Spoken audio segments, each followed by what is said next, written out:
Welcome back, brothers, to Amalur. Tonight we're diving into the lore of the Dark Krakens, the successor chapter of the Salamanders. Before we get into the madness, be sure to like and comment any videos and topics you want to see in the future. Be sure to subscribe from the Emperor. I want to thank you guys for the support. I've been killing it like always. Now, let's get to the madness. Nactis did not know the mercy of dawn. Its sky was a lid of iron-black cloud and starless void, a suffocating vault beneath which the seas ruled all things. The world was ocean from horizon to horizon, a single abyssal kingdom broken only by knife-edged island chains, drifting nomad rigs, rust-stained hunter fleets, and rising from the largest and most brutal landmass the planet could bear, the fortress monastery of the Dark Krakens. It stood above the surf like a black fang driven through the jaw of the world. Waves broke upon its foundations with the force of orbital bombardment. They struck the basalt cliffs, exploded into walls of white spray, and ran down through channels carved by centuries of salt and war. Beneath the surface, where no sun had ever touched the living deep, the seas glowed with alien color. Not Xenos, not yet, only life, savage and ancient, pulsing with cold luminescence. Shoals of bladefish moved like submerged constellations. Lantern eels flickered in hunting spirals. Great merdraks rolled far below, their armored backs shining with ghost blue organs beneath translucent hide. Larger things moved under them all, vast shadows with too many fins, too many eyes, too much patience. The sons of Vulcan had made this world their anvil. On the broken shore below the fortress, aspirants stood in silence.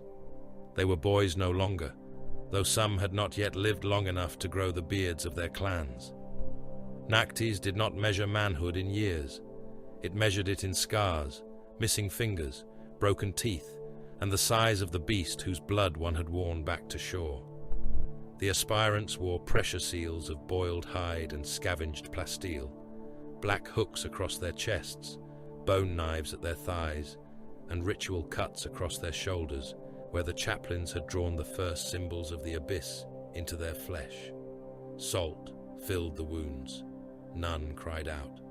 Above them, 3 intercessors watched from the surf line.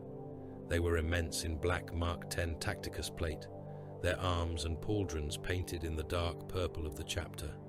Their aquilars were dull nickel. Their left pauldrons bore the white kraken, its tentacles spread like the last sight of a drowning man. Red markings named squad and battlefield role in stern high Gothic script.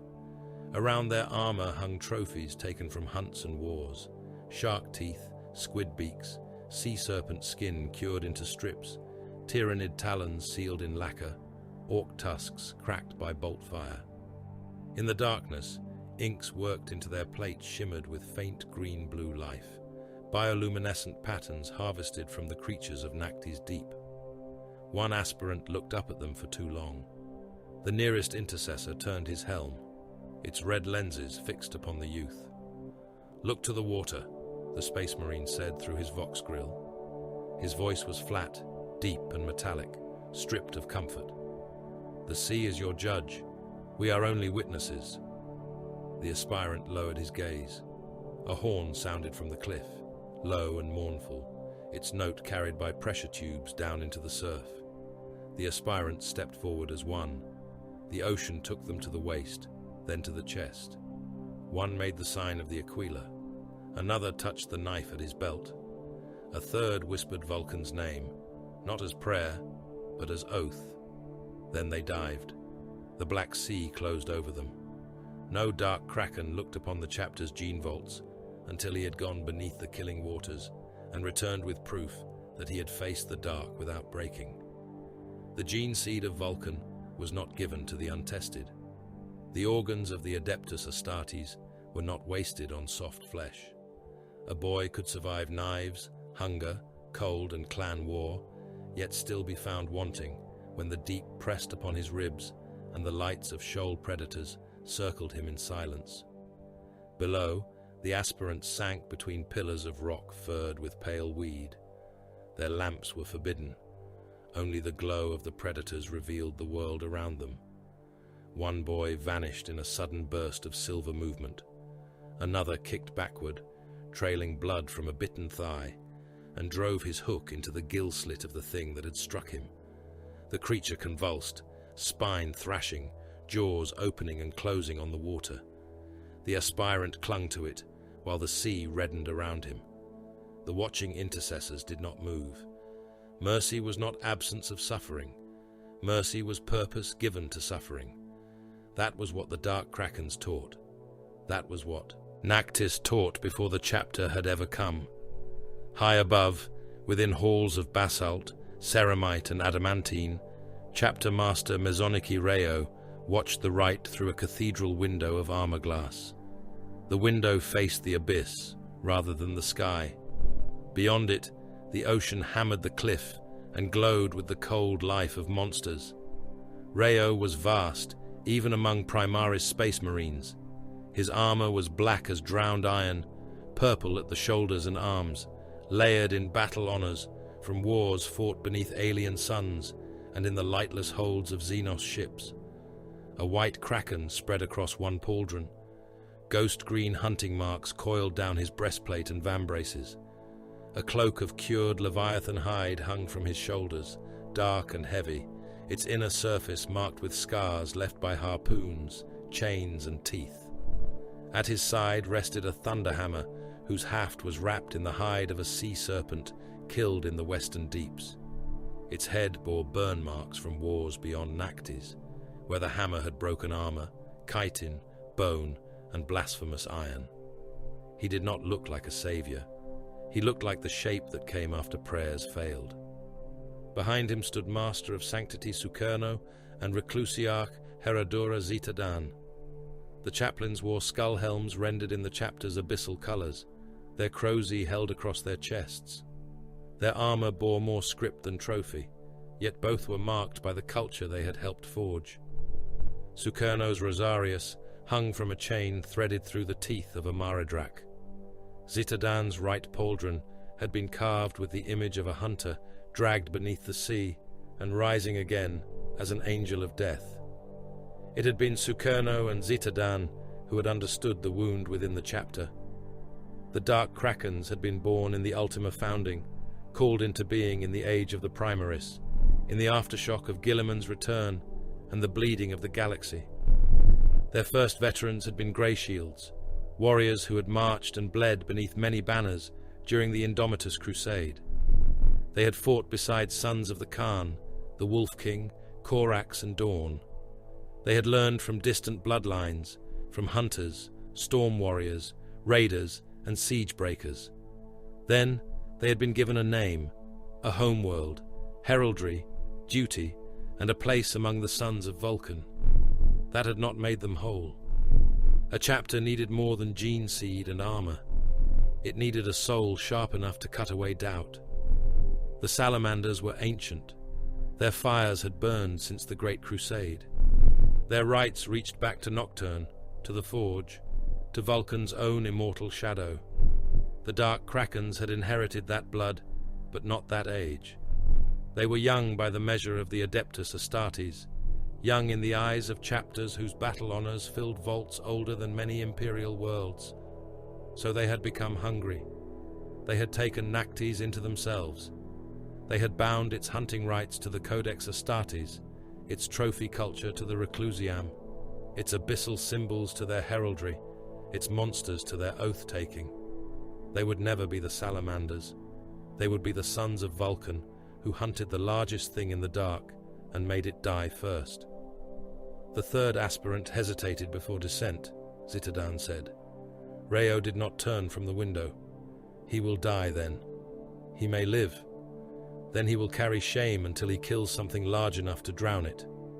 Sukerno's skull helm tilted toward the chapter master. The rites are taking root. They had to, Reo said. A blade without a hilt cuts the hand that wields it. Below, a shape larger than a gunship rolled through the water. The aspirants scattered. One swam too slowly. The shadow opened into teeth and swallowed the glow around him. Blood spread upward in black clouds. None of the Space Marines moved. Sukerno struck the butt of his Crozius against the floor once. His death is witnessed. His weakness is ended, Zitadan replied. Rayo watched the remaining aspirants drive hooks into the shoal predators, clinging to their prey as the sea became a churn of pale bodies and darker blood. Let those who return be taken to the Apothecarian. Let those who fail feed the world that judged them. As you command, my lord. Farther down the coast, a horn of another kind began to sound. It came not from the fortress, but from the reef settlement of Kaulos Drift, one of the starving fishing clans that lashed its rigs to the basalt, shelves below the monastery's guns. The sea around the clan holds had emptied in recent weeks. Nets returned torn or slick with poison. Hulls came back clawed open from below. Men vanished from the decks in silence, leaving only dripping lines and footprints full of blood.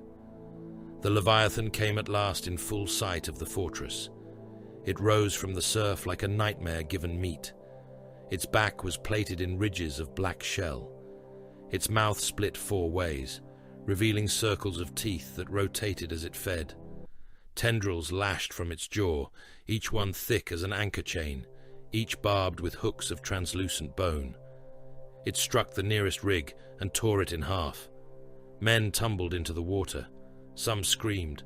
Most vanished before they could draw breath. The creature fed with the mindless certainty of the deep. 3 intercessors descended from the fortress causeway. They did not run. They advanced. Bolt rifles came up. Targeting spirits awakened. Runes crawled across retinal displays. The first volley struck the Leviathan across the face and throat, mass reactive shells punching through hide before detonating inside the meat beneath. Chunks of flesh burst outward in wet thunder. One tendril snapped free and crushed a pier as it fell, pulping 3 clan boats beneath its weight. The creature screamed, and the sound rolled across the water like the death of a war horn. The intercessors walked into the surf and kept firing. When the Leviathan charged, the leftmost Space Marine met it with a crack grenade forced deep into a wound. The blast tore a crater through the beast's lower jaw. The second intercessor drove his combat blade between 2 plates of shell and held fast as the monster tried to drag him under. The third fired into the exposed throat until the bolt rifle's counter blinked empty, then drew his sidearm and continued. By the time the beast died, the water around Kaulos Drift was thick with floating flesh, ruptured organs and pale oil. The intercessors chained the skull to a gun hauler and dragged it back through the surf. The surviving clansmen knelt in the shallows, gaunt with hunger, staring up at the black-armored giants with terror and gratitude in equal measure. The dark Krakens did not bless them. They did not accept praise. They hauled the Leviathan's skull to the fortress and hung its jawbones above the entrance to the Reclusiam, where every warrior entering for oath or judgment would pass beneath its teeth. Compassion was a flame kept for mankind. Cruelty was the spear point reserved for everything that came from the dark to devour it. By the cycle's end, the surviving aspirants were brought into the lower halls. Salt crusted their skin. Blood clung to their scars. One had lost an ear. Another's left arm hung useless, the bones split beneath the flesh. The third, the one who had hesitated, returned with the head of a shoal predator hooked to his belt. He could not meet the gaze of the intercessors. Zitadan stood before them in the Reclusiam, beneath the hanging jawbones of the slain Leviathan. "You went into the dark as flesh," he said. His vox made each word a judgment. "You returned as questions. The Apothecarian will answer some. War will answer the rest." The aspirants knelt. Sukerno stood behind him, Crozius lowered, skull-helm lit by the glow of sacred braziers. The flames burned green with chemical oils taken from the deep. Around them, the Reclusium walls were covered in trophies: tyrannid claws, orc tusks, necron fragments sealed in stasis shrines, the bones of beasts from Nactes, the broken helms of traitors. Every relic was a lesson. Every trophy was a warning. "Remember this," Sukerno said. Vulcan's mercy is not softness. The Emperor's realm is not preserved by pity alone. To mankind, you shall be shield and flame. To the alien, the mutant, the traitor, and the unclean, you shall be the hook in the throat, the knife in the gill, the pressure of the abyss crushing the lungs. The third aspirant lifted his head. "My lords," he said, voice raw from seawater, "what of fear?" Zitadan stepped closer. The aspirant trembled, but did not look away. "Fear is not failure," the Reclusiarch said. "Obedience to fear is failure. Kill what frightened you. Wear its teeth. Then fear will know its master." The fortress shook. At first it seemed like thunder. Then came the second note, deeper and older, carried through the bones of the fortress from the void docks above. It was not a storm horn. It was not a right call. It was the void siren of the battle barge deep. Every warrior in the Reclusiam turned. The siren sounded again. Across the fortress monastery, lumen strips bled from green to red. Armurium vaults unlocked with grinding hymns. Servitors awoke in their alcoves, mechadendrites twitching. Tech Marines began chanting activation rites to the machine spirits of repulsors, Invicta warsuits, Redemptor sarcophagi, and Thunderhawk engines. Chapter serfs ran with message slates clasped to their chests.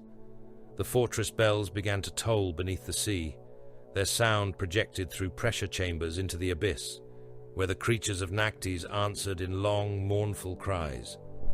In the Strategium, the chapter council gathered beneath a hololithic projection of the Pancalis subsector. The image was failing. Astropathic interference crawled across it in static wounds. Star systems flickered in and out of existence.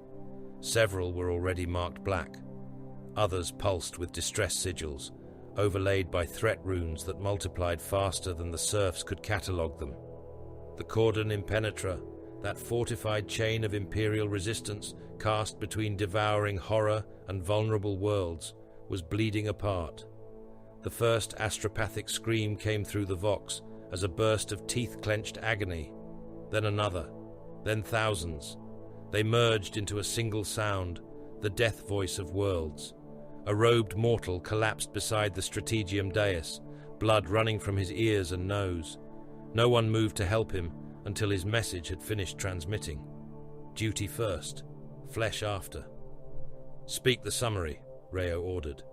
A serf with augmetic eyes bowed so low his forehead nearly touched the floor. "My lord, Tyrannid splinter fleets identified. Biosignature consistent with Leviathan derivation. Multiple dead systems. Oceanic worlds show early-stage digestion pool formation. Orbital picked captures confirm continental biomass extraction. Imperial naval assets overwhelmed. Astra Militarum formations dispersed or consumed. The Orc warbands in the outer belts have broken formation and are being driven inward by the swarm." "Driven," said Captain Krigeni Lucea. He stood to Reo's right, helm mag-locked at his hip, his face hard and dark-eyed. His armor carried more trophies than most, not for vanity, but as a record of lessons learned. Claws, teeth, cracked plates, strips of hide. His presence was not theatrical. It was patient, predatory. "Panicked beasts with guns," Lucia said. An older captain shook his head. "A surgical strike may preserve the cordon. We identify synapse nodes, deploy by company strength, relieve the most critical worlds, and withdraw before the swarm fully turns." "Netting the shoal," Lucia said. The captain looked to him. "Do you contest the Codex application?" "I contest small thinking." The chamber stilled. Lucia stepped closer to the hololith. Static painted his armor in corpse light. "The orcs are not the threat. The gaunts are not the threat. The first wave is teeth. The beast is behind them. Do not net the shoal. Spear the thing beneath it." Sukerno inclined his skull helm. "A full hunt. A costly hunt," another captain warned. Reo looked at the hololith. Dead systems pulsed before him. Oceans turned red-brown in orbital auger ghosts. Hive cities vanished beneath digestion fog. Billions of organisms moved between stars, not as army, not as fleet, but as hunger given direction. The Imperium's distress calls became a wet roar of static, prayer, screaming, and command signals cut short. He thought of the aspirants beneath the black water. He thought of the Leviathan's skull hanging above the Reclusiam. He thought of Vulcan, of fire carried into darkness, of mercy made cruel by necessity. Then, Chapter Master Mezoniki Reo spoke. "The largest beast dies first," he said. "The rest learn fear from its blood." No one argued after that. Orders moved through the fortress like a killing tide. Armor was sealed. Magazines were loaded. Chain blades were awakened with oil and prayer. Flamers drank promethium. Melter coils hummed. Redemptor dreadnoughts stirred in their armored cradles. The ancient wounded within them dragged back from the edge of dreamless suspension. In the Apothecarian, gene vaults were locked behind adamantine and oath. In the Reclusium, chaplains marked warriors, with glowing ink that could only be seen in darkness. Beyond the fortress walls, the seas of Nactes rose in fury. The underwater bells tolled again and again, their voices rolling through the abyss. Leviathans answered from trenches no mortal craft had charted. Shoal predators scattered in luminous storms. Maredrax turned their armored heads toward the fortress, as if some ancestral memory told them a greater hunt had begun. On the highest embarkation platform, Reo stood beneath descending thunderhawks and looked out over the black ocean. The dark Krakens gathered behind him, black and purple beneath the storm, silent save for the growl of power armor and the click of weapons being readied. They were young by the reckoning of the Adeptus Astartes. They were not gentle. They were not beloved. They were not ancient enough to rest upon glory already earned. Good. Hunger sharpened a blade better than memory. Reo placed his helm over his head. Seals locked. His red lenses ignited. "Brothers," he said across the chapter vox, "we go into the dark." 1,000 voices answered, iron hard and without fear. Into the dark. The oceans screamed beneath them. The fleet rose toward war. The Pancalis subsector had been named a cordon by men who still believed that walls mattered. On parchment, in the strategium vaults of distant Segmentum Command, it remained a line of imperial resistance drawn in red wax and sanctified ink. Void bastions held the approaches between orc-infested systems and the oncoming tendrils of the Great Devourer. Minefields drifted like iron shoals between dead moons. Defense monitors sat in geostationary vigil over hive worlds, agrispheres, prison planets, storm-racked ocean colonies, and forge belts whose names had been ground into Binharic ledgers older than most mortal dynasties. Regiments were moved there by the million. Macro cannon were blessed. Torpedoes were stacked in cathedral magazines. Priests preached that the Emperor had set his hand upon the cordon impenetra and found it worthy. Then Leviathan came. The cordon became a slaughter barrier. Void stations burned without ever seeing the thing that killed them. Their last transmissions were not words, but distortion, impact alarms, pressure screams, and the wet rupture of hulls becoming open wounds in the void. Troop convoys vanished between translation points, swallowed by bioships that drifted silent as corpses until they opened into fanged gravity wells. Entire Astra Militarum regiments died before their boots touched soil. Landing craft burst apart in the upper atmosphere, raining men, munitions, fuel and bone dust over battlefields that had already been lost. Vox officers received signals that began as orders and ended as chewing. Across the Pancalis subsector, war multiplied beyond mortal comprehension. Billions of tyrannid organisms moved like a living weather front through the dark between stars. Millions of orcs crashed against them and through them, laughing, bellowing, firing wildly, looting wreckage even as clawed horrors poured over their barricades. Imperial soldiers stood between both tides and were crushed into the mud of history. Moons became butcher yards. Ice forests filled with gaunts. ocean trenches boiled with bioforms that had never known water until they learned how to kill in it. Manufacturing belts spat tanks, shells and promethium canisters into the war faster than men could bless them. And still, it was not enough. Orbital kill zones flashed with lance fire and spores, with burning cruisers and dead saints painted across the gun shields of battleships already marked for consumption. The dark Krakens were not the greatest force in that immensity. They were too few for that. Every chapter was. Even the Adeptus Astartes, the Emperor's Angels of Death, were a blade, not a wall. The Astra Militarum could drown worlds in bodies. The Navis Imperialis could scour continents from orbit. The Mechanicus could grind cities into ammunition and call the ruin holy. The dark Krakens were something narrower. They were the blade driven into the war's throat. Death of Bianzir turned below them. The world was a white corpse beneath a bruised sky, a death planet wrapped in ice and storm.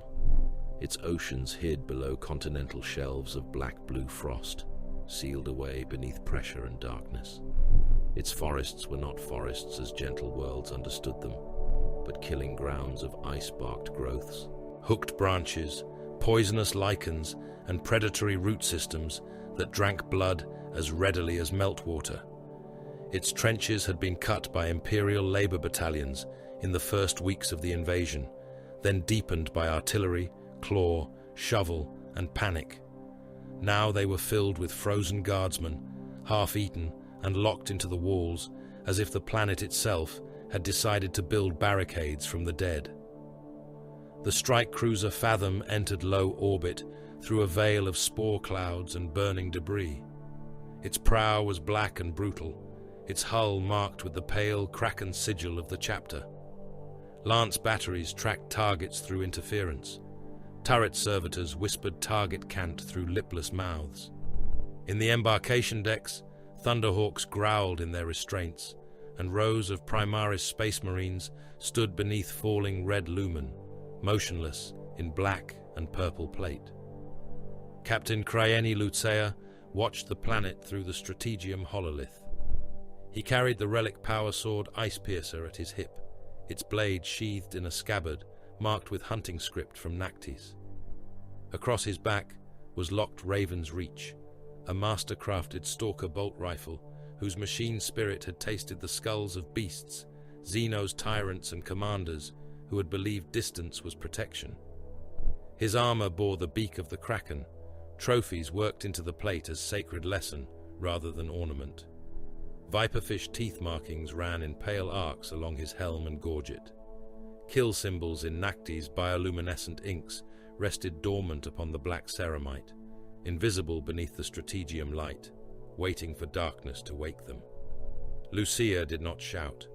Men who shouted at war were usually trying to convince themselves it could hear them. He studied the hololith the way a hunter studied ripples above a submerged predator. Trench lines pulsed in amber. Tyrannid concentrations crawled in red. Imperial command icons blinked, vanished, returned, vanished again. The primary front had bent inward around the Glonhill approaches, where 3 defensive trenches still held between the swarm and the polar artillery bastions. A mortal Lord General stood across the hololith from him, wrapped in a greatcoat stiff with frost and medals. His face was grey with exhaustion. His eyes were bloodshot behind augmetic lenses. Beside him, staff colonels muttered over data slates and casualty returns, their hands shaking from cold, stimulants and terror. "We need reinforcement along Trench Halberd," the Lord General said. "Trench Martyr and Trench St. Corda are compromised but intact. If your Astartes deploy there, we can stabilize the line before the next swarm wave." Lucia did not answer at once. The hololith flickered. Red pressure built along the trenches like blood behind a wound. "Withdraw your artillery crews from the forward bastions," he said. The Lord General blinked. "My lord?" "Abandon Trench Halberd, Trench Martyr, and Trench St. Corda. Leave the Voxcasters active. Leave heat sources in the dugouts.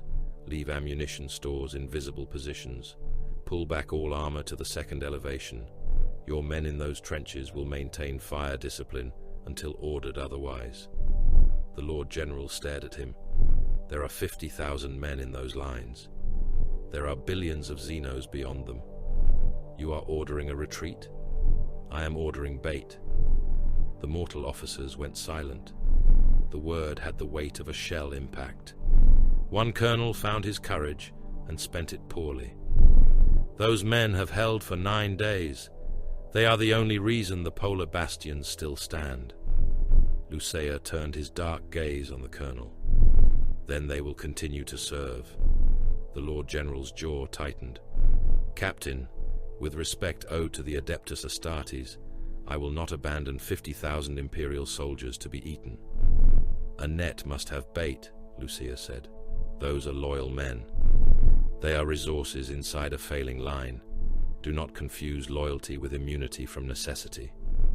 The Lord General stepped closer to the hololith. "I call it murder." Lucia looked down at the red swarm signs gathering beyond the trenches. "I call it arithmetic." The order went out under the seal of the Dark Krakens and the authority of the Adeptus Astartes. On death of Bianzir, the men in the forward trenches understood too late. Some heard it first in the silence of the artillery behind them. Guns that had spoken. For days without pause fell still, one battery at a time. Others saw the armor columns pulling back through the ice fog, engines growling, exhaust plumes fading into the white murk, Vox channels clogged with demands for confirmation. Captains shouted at command bunkers that no longer answered. Priests stood on firing steps, screaming litanies over the rising panic. Commissars shot runners who tried to climb out of the trenches. Then some of the commissars looked back and saw the truth written in the empty slopes behind them. They had been left. The Tyranids came as if summoned by betrayal. First came the Gaunts, thousands upon thousands of them, skittering across the ice in a churning carpet of talons and hunger. Then warriors emerged through the snow curtain, bone swords raised, death spitters pulsing, synapse pressure driving the lesser organisms onward. Raveners erupted from below, dragging screaming men beneath the trench floors. Gargoyles descended in black-winged clouds, spitting acid into eyes, mouths, and gun breeches. Carnifexes lumbered behind them, living siege engines with shells and shrapnel buried in their hides from earlier assaults. The men of trench halberd fired until their barrels glowed. They cursed the Dark Krakens. They cursed their officers. They cursed the Emperor, then begged his forgiveness before the next wave hit. Men were pulled apart on the firing steps, arms torn free at the shoulder, torsos opened by scything talons, faces bitten away under helmets that stayed strapped to skulls no longer whole. Bayonets vanished into chitin. Lasfire flickered and died under bodies. Grenades burst in trenches so crowded with men and monsters that the blasts painted the walls with both. Above them, the kill zone opened. From orbit, Fathom spoke with macro-cannon thunder. The first shells came down like judgment from a god too cold to hate. They struck beyond the forward lines, then behind them, then across them in perfect increments, calculated by Astartes auspex and shipboard cogitators. Whirlwind artillery batteries added their voices from the rear elevation, saturating the abandoned approach lanes with storm-strike missiles. Repulsor executioners crested the ridgelines and poured heavy laser destroyer fire into the thickest knots of Tyranid mass. Hellblaster squads in black and purple stood in disciplined ranks beneath the ice fog, plasma incinerators charging with the shriek of caged suns. Then they fired. White heat walked across the battlefield. Tyranids vanished in bursting lines. Gaunts became steam and splintered shell. Warriors split open, their organs boiling inside their carapaces before detonating outward in ropes of wet matter. Carnifexes staggered as melter beams punched through their skulls and cooked their brains to bubbling sludge. Gargoyle swarms ignited mid-flight and fell like burning rags. The trenches themselves became furnaces.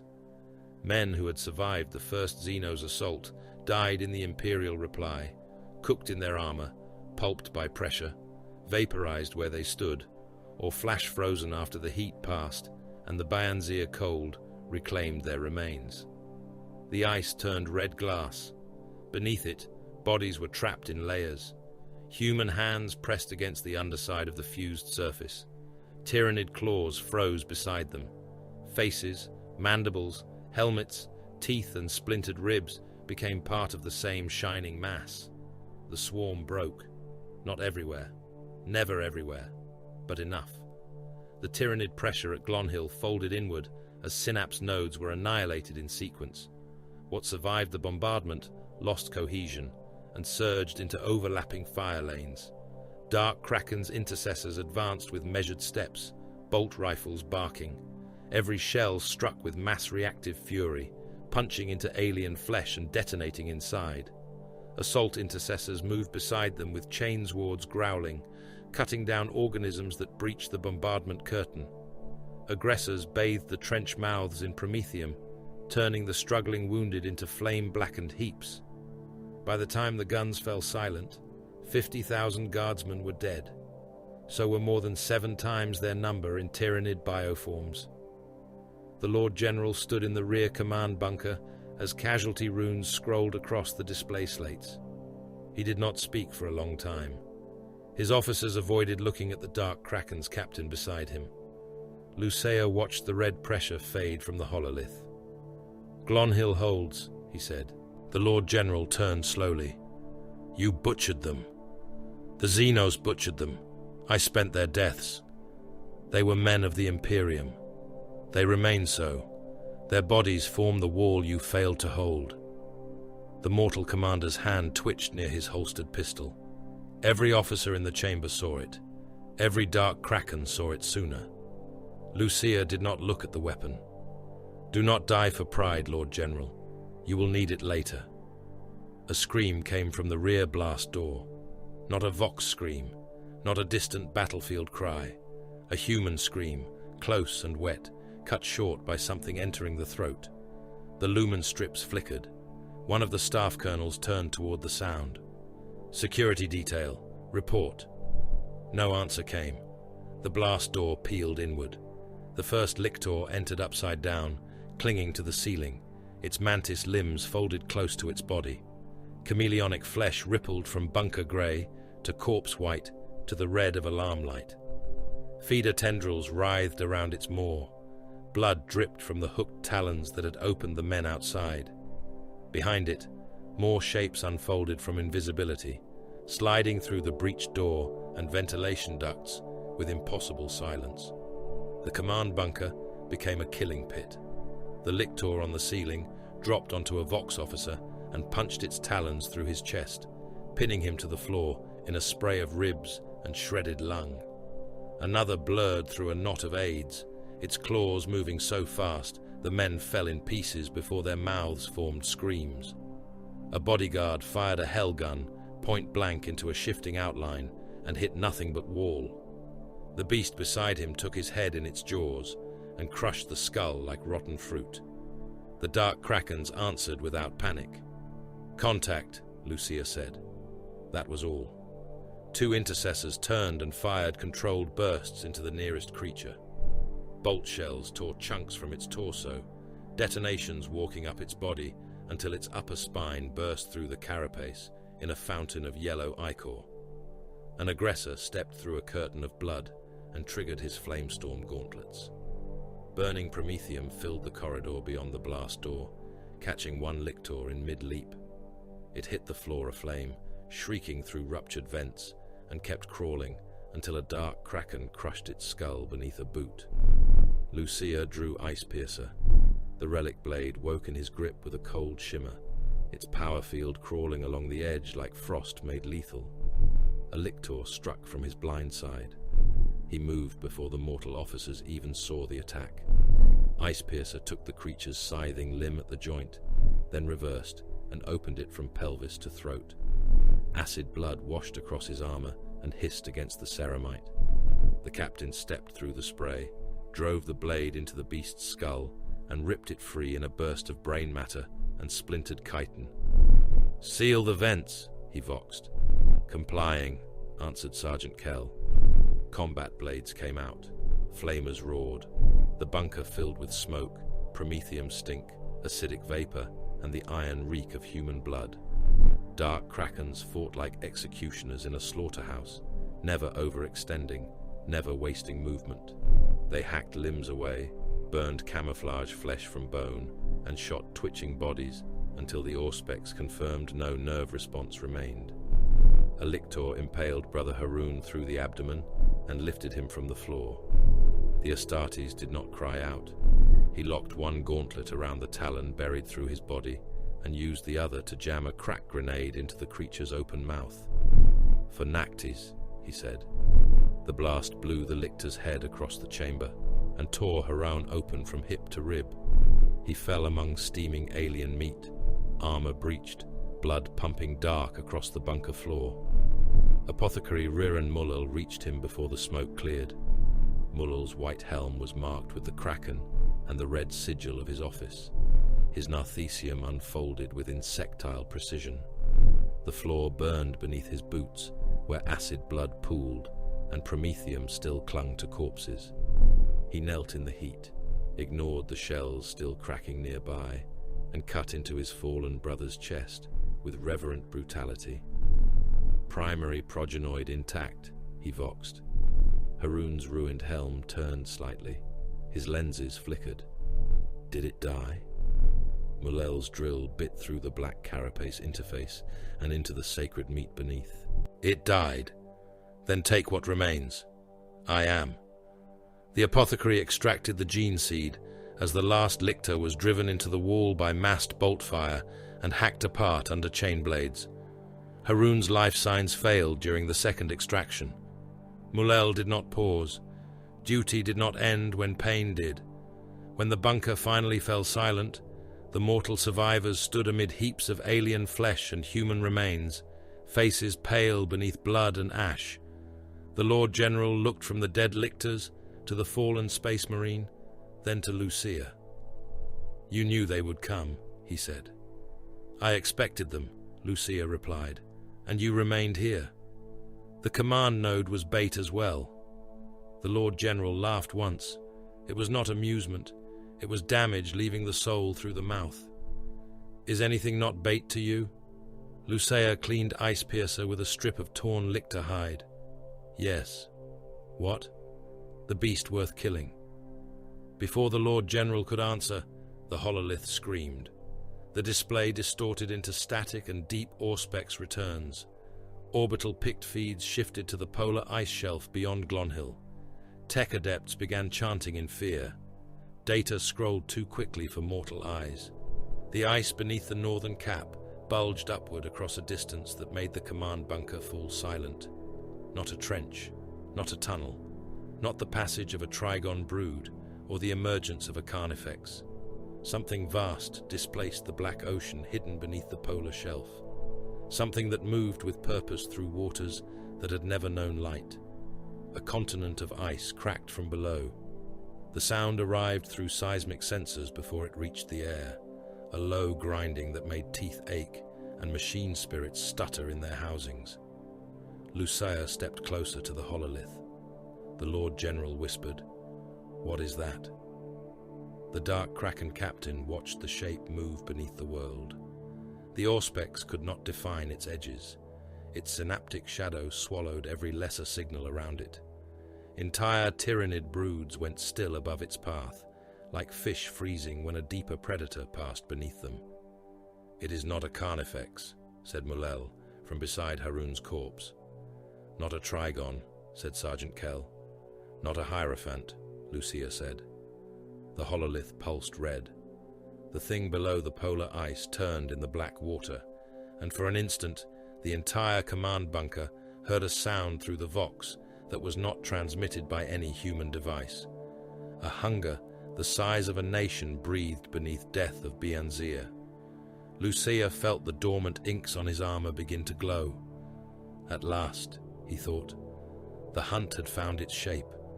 The forest had died without falling. It stood in ranks across the northern approaches of Glonhill, black trunks rising from ice and ash, their branches clawing at a sky the color of old iron. The trees had once been living things by the harsh standards of death of Bianzir, thorn-barked growths with sap like antifreeze and roots that strangled warmth from stone. Now they were pillars in a corpse temple. Tyrannid digestion spores had come through on the wind, and the imperial camps hidden among the forest belts had fed the invasion more thoroughly than any battlefield defeat. The trees were wrapped in frozen intestinal matter. It hung from branch to branch in grisly loops, glistening beneath the frost. Some strands were human, some were not. Entrails had been dragged from the bellies of guardsmen, pack beasts, munition haulers, officers, servitors, and the dead bioforms that had tried to eat them. Everything had frozen together in the killing cold, making garlands of meat from the ruin of regiments. Helmets were embedded in ice at the roots. Laser guns lay half buried under snow-stained brown and black. A command banner, gnawed down to its metal spine, fluttered from a ribcage caught in a thorn tree. Captain Krieni Lucea moved through it alone. His armor made no sound that mattered. The black and purple plate of the dark Krakens drank the grey light, its bioluminescent markings dormant beneath the polar glare. Ice crusted the edges of his pauldrons and the seals of his greaves. Raven's reach rested in his gauntlets, long-barreled, heavy, patient. The master-crafted Stalker bolt rifle was not a weapon of fury. It was not made for the roaring press of melee or the faithful thunder of massed line fire. It was an instrument of judgment at distance, built to place death through an eye. Socket, a synaptic node, a commander's throat, the soft place beneath a monster's armored crown. Lucia knelt beside the trunk of a dead tree and looked through the rifle's optic. Runes crawled across his retinal display. Range, wind, pressure, spores, thermal corruption, bioelectric signatures. The machine spirit of Raven's reach whispered its readiness through the grip, old wrath contained in sacred mechanisms. Beyond the forest, a Tyrannid warrior moved between the frozen husks of hab shelters. It walked with the awful certainty of Synapse command, taller than a mortal man, its chitinous skull crested in black and bone-white plates, its limbs ending in weapons grown rather than forged. Around it, smaller organisms surged and stilled according to its will. Termagants clattered through the snow. Hormagaunts crouched among the corpses. Ripper swarms moved like carpets of teeth over the dead. The warrior was not the largest beast in the swarm node. It was the one the others obeyed. Lucia exhaled once. Raven's reach fired. The bolt crossed the dead air as a brief line of wrath. It punched through the warrior's left eye socket, burrowed into the skull, and detonated behind the chitinous faceplate.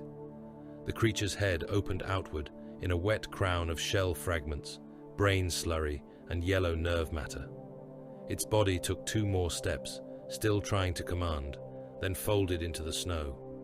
Around it, the lesser organisms spasmed. Some attacked each other, some bolted toward the trees, others simply froze, their borrowed purpose severed. Lucia was already moving. A faint glow pulsed from a ridge to his left, a green-blue mark blooming across the bark of a tree before fading. Then another answered farther ahead, then a third. Fangcoil was in position. The Primaris Eliminators of Fangcoil Squad worked without Vox. The Tyrannids had begun reacting to command transmissions, not with understanding perhaps, not yet. But the swarm had learned the taste of Imperial signal traffic. It shifted when officers spoke too much. It found command posts when Vox discipline failed. It hunted the noise of men who believed words made them safe. So Fangcoil spoke in light. Bioluminescent signal runes, mixed from the living inks of Nactis and treated by the chapter's tech marines, marked range, motion, kill confirmation, and warning. The symbols were small enough to be nothing to the unaugmented eye, and brief enough to be swallowed by weather. To a dark Kraken, they were as clear as shouted order. Lucia saw the next mark pulse against a frozen rock shelf. Brood cluster, synapse shadow, eastern draw. He climbed a slope slick with blood ice and lay prone beneath a net of frozen entrails. A lesser man would have retched at the stink when the wind shifted. Lucia tasted iron, rot, bile, promethium, and tyrannid spore musk through his helm's filters. He catalogued them. Nothing more. Another synapse beast emerged from the drawer. This one was not a warrior. Its body was low, plated and swollen, its skull ridged with sensory pits. Smaller creatures gathered around it, with the instinctive desperation of things drawn to command. Its throat pulsed, emitting subsonic clicks that carried through the ice. The gaunts changed course with every pulse, turning like shoalfish around an unseen predator. Lucia marked it. Fangcoil answered in light. 3 rifles fired as one from different points in the dead forest. The first round cracked the beast's forward plate. The second entered the fracture.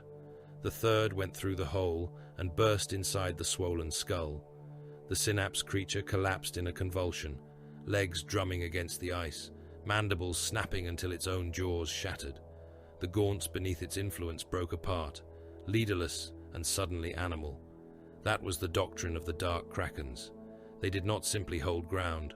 Ground was a corpse's obsession. Men died for trenches because they feared motion. The dark Krakens read the enemy as Nakti's hunters read black water. Every swarm had a current. Every current had a source. Every shoal hid the shadow of something larger beneath it. To kill the smallest organisms first was to hack at foam while the tide rose. Find the alpha. Find the deepest hunger. Find the thing whose presence made the lesser horrors brave. Then spear it.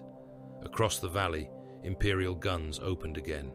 The sound rolled through the forest, a distant storm of artillery and missile fire. The Astra Militarum had been told to hold position until the dark Krakens finished pruning the synapse web. They obeyed because there was nothing else left to do. Men who had cursed the chapter after the burning of the forward trenches now watched the black-armored warriors advance and felt something worse than hatred. Hope made cruel by fear. At the rear of the dead forest, near the frozen remains of an aid station, Colonel Vaughn of the Bianzir relief cohorts stood with Sergeant Mordain Kell and tried not to stare at the necklace around the Space Marine's gorget. It was made from tyrannid talons. Some were small, taken from gaunts. Others were longer, curved and dark, carved from warriors or worse things. Each had been drilled, sealed, and bound onto a chain of blackened metal. They clicked softly against Kell's breastplate when he moved. His helm was clipped to his belt, revealing a face carved by gene forging into something more severe than humanity. His skin was dark, his eyes cold, and his scalp marked with scars in the hooked patterns of Nakti's. The colonel's greatcoat was stiff with dried blood. Not all of it was his. "My men say your chapter takes trophies from everything it kills," Vaughn said. Kell watched the forest. "Your men speak when they should reload. They are afraid of you. They are alive to be afraid." The colonel swallowed.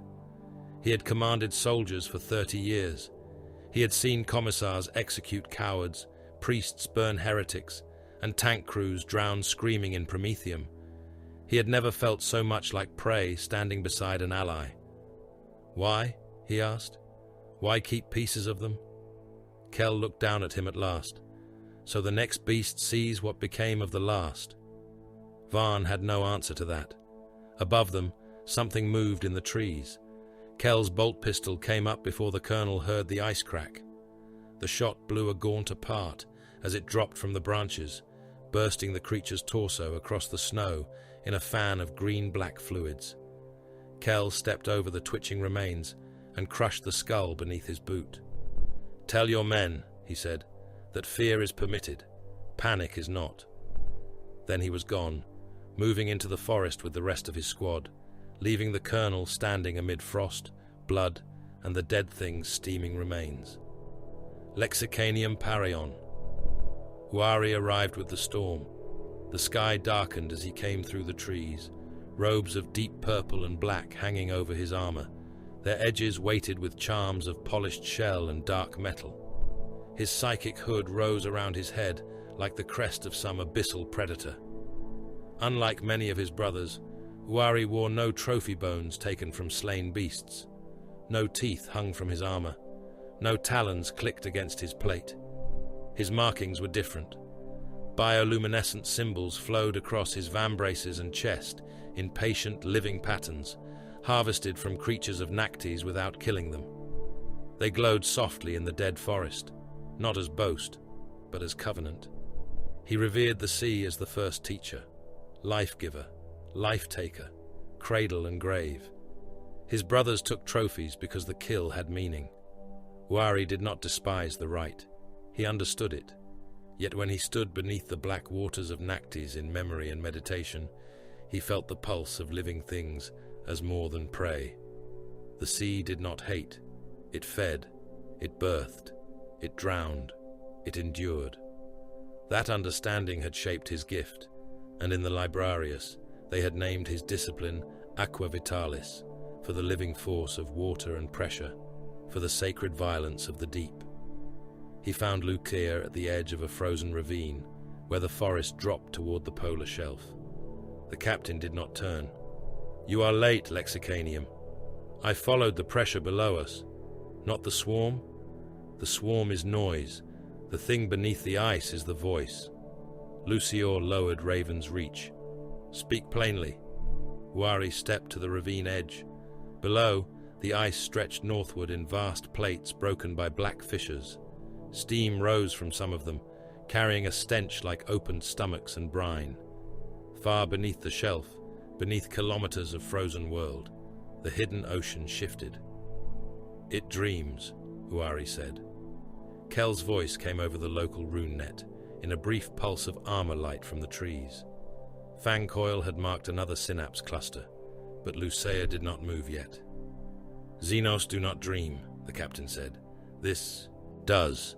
Not as men dream, not as beasts dream. It is not memory, it is appetite given shape. It feels the weight of every organism above it. It tastes heat, motion, fear, blood. It does not hate us. That is meant to comfort me. No, my lord, hatred would make it smaller." Uari closed his eyes. For an instant he was no longer standing in the dead forest. He was sinking through ice, down through trapped air bubbles and frozen corpses, down past the shattered roots of the world, down into black water where no light belonged. There, something vast coiled around geothermal warmth, its mind spread through the ocean like ink through a wound. He felt hunger without malice, consumption without rage, no cruelty, no pride, no vengeance, only the sacred obscenity of endless biological need. It did not see mankind as enemy. It saw flesh. Uari opened his eyes. Frost cracked across his psychic hood. Lucia watched him. "Can you wound it?" "Not from here." "Can you blind it?" "For a breath, perhaps. No longer." "A breath is enough for a kill shot." "Not for that thing." The captain's gaze returned to the polar ice. "Then we cut away the lesser eyes until it must rise." The vox crackled. "Not the chapter net. A mortal channel, raw and overloaded. Command, this is 9th Tarsian, lower tunnel ingress. We are pinned below. Repeat, pinned below. Xenos in the vents. We have wounded. We have wounded. Do not ignite the Prometheum lines. In the Emperor's name, do not ignite the lines." Lucio listened. A second voice broke through, sobbing prayers beneath static. Then another, shouting coordinates, then screaming. The Tyranids had infested the old mining tunnels under the forest, using them to bypass the surface kill zones. Several Imperial squads were still trapped there, cut off during the retreat. Sergeant Kell emerged from the trees. "Prometheum charges are set along the western tunnel mouths, awaiting command." Colonel Vaughn's voice came through a command relay moments later, ragged with urgency. "Dark Krakens, command. There are survivors below. We can send retrieval teams. Give me 1 hour." Lucia looked at the swarm signs crawling across his display. 1 hour would let the tunnel network birth 100 breaches. 1 hour would lose the valley, he said. "Those are my men. They are already dead. They are simply still speaking. The mortal channel flooded with pleas, men begging by rank, by regiment, by the throne, by mothers whose names no one in the command net would remember. One asked for a priest, one asked for ammunition, one asked the Space Marines not to leave them in the dark. Lucia listened until the first tyrannid shriek rose beneath the voices. Then he gave the order. Ignite. Promethium entered the tunnels like liquid judgment. The first fires bloomed from the western mouths with a roar that shook ice from the trees. Then came the second ignition, farther north, then the third. Vents burst open across the forest floor, vomiting flame, smoke, burning limbs and chitin fragments. The ground became a furnace beneath the snow. In the Vox, men screamed as the fire found them. Tyranids screamed with them. The sounds mingled until no one could separate loyal from Xenos, prayer from hunger, flesh from shell. Lucior did not cut the channel. He listened. He listened until the flames reached the last speaker, until the voice became a wet inhalation, until the static took what remained. Then he closed the link. Reclusiarch Herodura Zitadan arrived as the vents still burned. He came through the smoke with Hadosmite in his fist, his Crozius Arcanum wrapped at the haft in Nacti's sea serpent skin. The weapon's head was black iron and sanctified adamantine, shaped not as a noble icon, but as a brutal instrument of sacred execution. Acid scars marked its edges.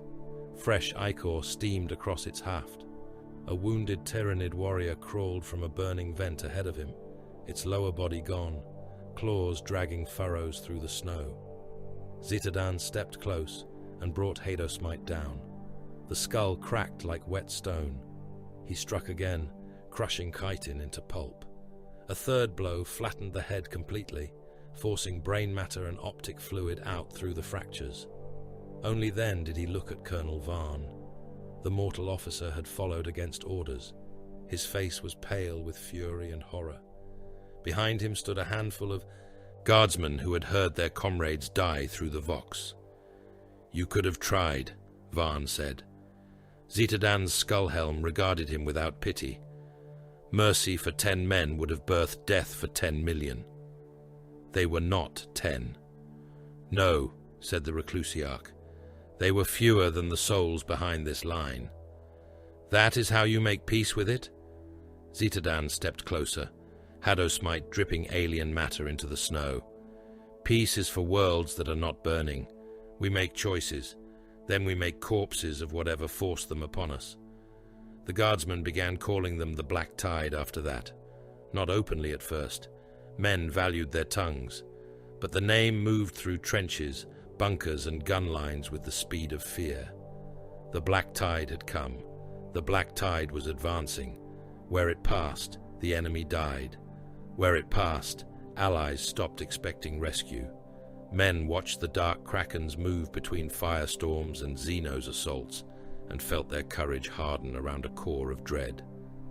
The Space Marines inspired them because they killed what mortal armies could not kill. They terrified them because they did not seem to know the difference between sacrifice and slaughter when the calculation demanded either. By dusk, Fangcoil had erased 7 synapse nodes.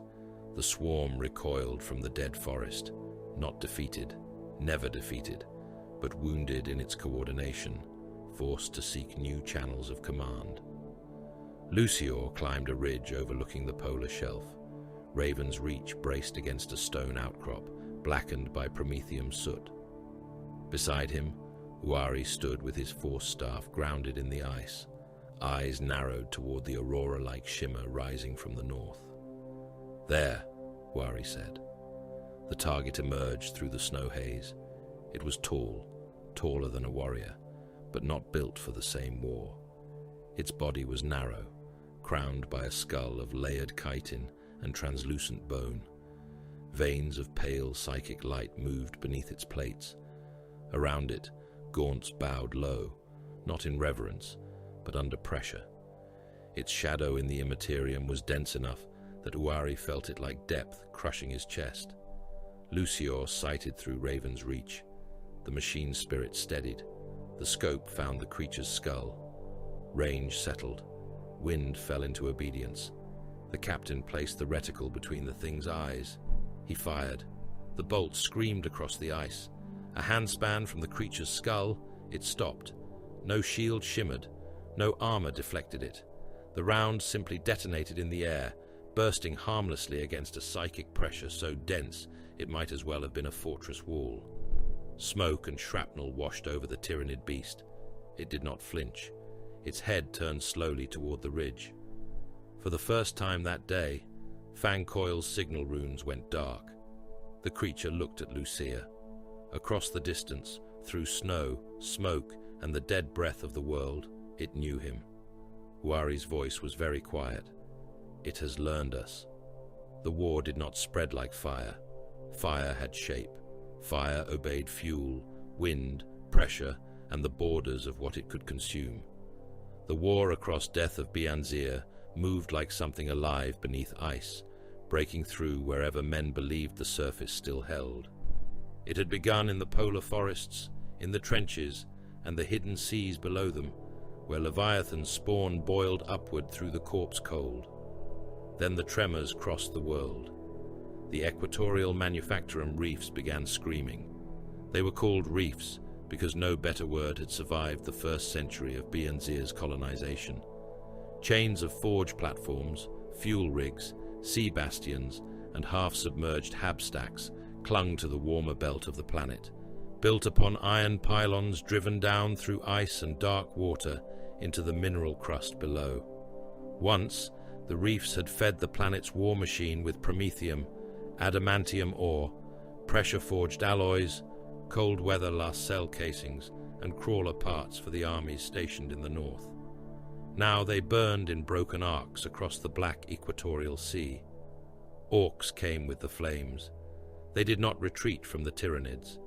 They fled, chased, swarmed, countercharged, and advanced all at once, because to an orc there was no meaningful difference between disaster and opportunity if both were loud enough. Their submersibles tore through the half-frozen waters in roaring convoys, their hulls patched from Imperial wreckage and Xeno scrap, their exhaust stacks coughing black smoke into the sleet. Scrap walkers stomped across the ice sheets with sore limbs and cannon arms swinging loose from chain rigs. Speed freak engines screamed along the manufacturum causeways, skidding through blood slush, firing big shooters at the sky, the sea, the tyrannids, the Imperial gun lines, and each other whenever nothing else presented itself.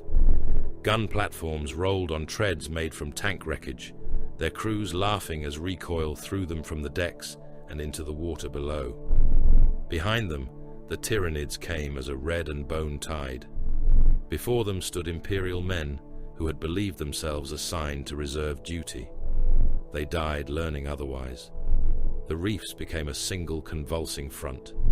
Millions of orcs smashed into the equatorial belt, not as a disciplined force, but as a storm of muscle, iron, teeth, fungus rage, and gun smoke.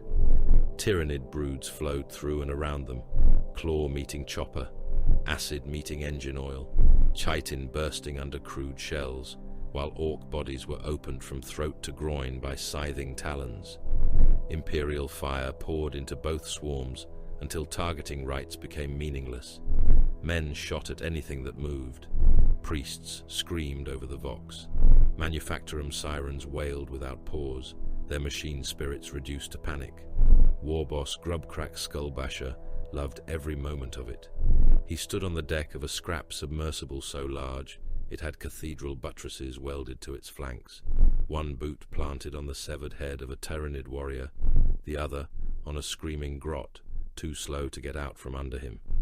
He was vast, green, scarred, and plated in armor beaten from tank hulls.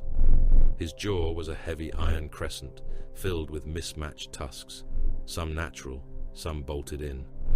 A power claw snapped at the end of his right arm, each pincer painted red because someone had told him red made things quicker, and Grubcrack believed speed applied to crushing as well as driving. "Look at 'em!" he roared, pointing his claw toward the horizon where tyrannids poured over a burning rig. "The best fighting tide I ever seen." His knobs howled agreement. Several fired their weapons into the air. One shot another through the neck by accident. Both laughed until the wounded one drowned in his own blood.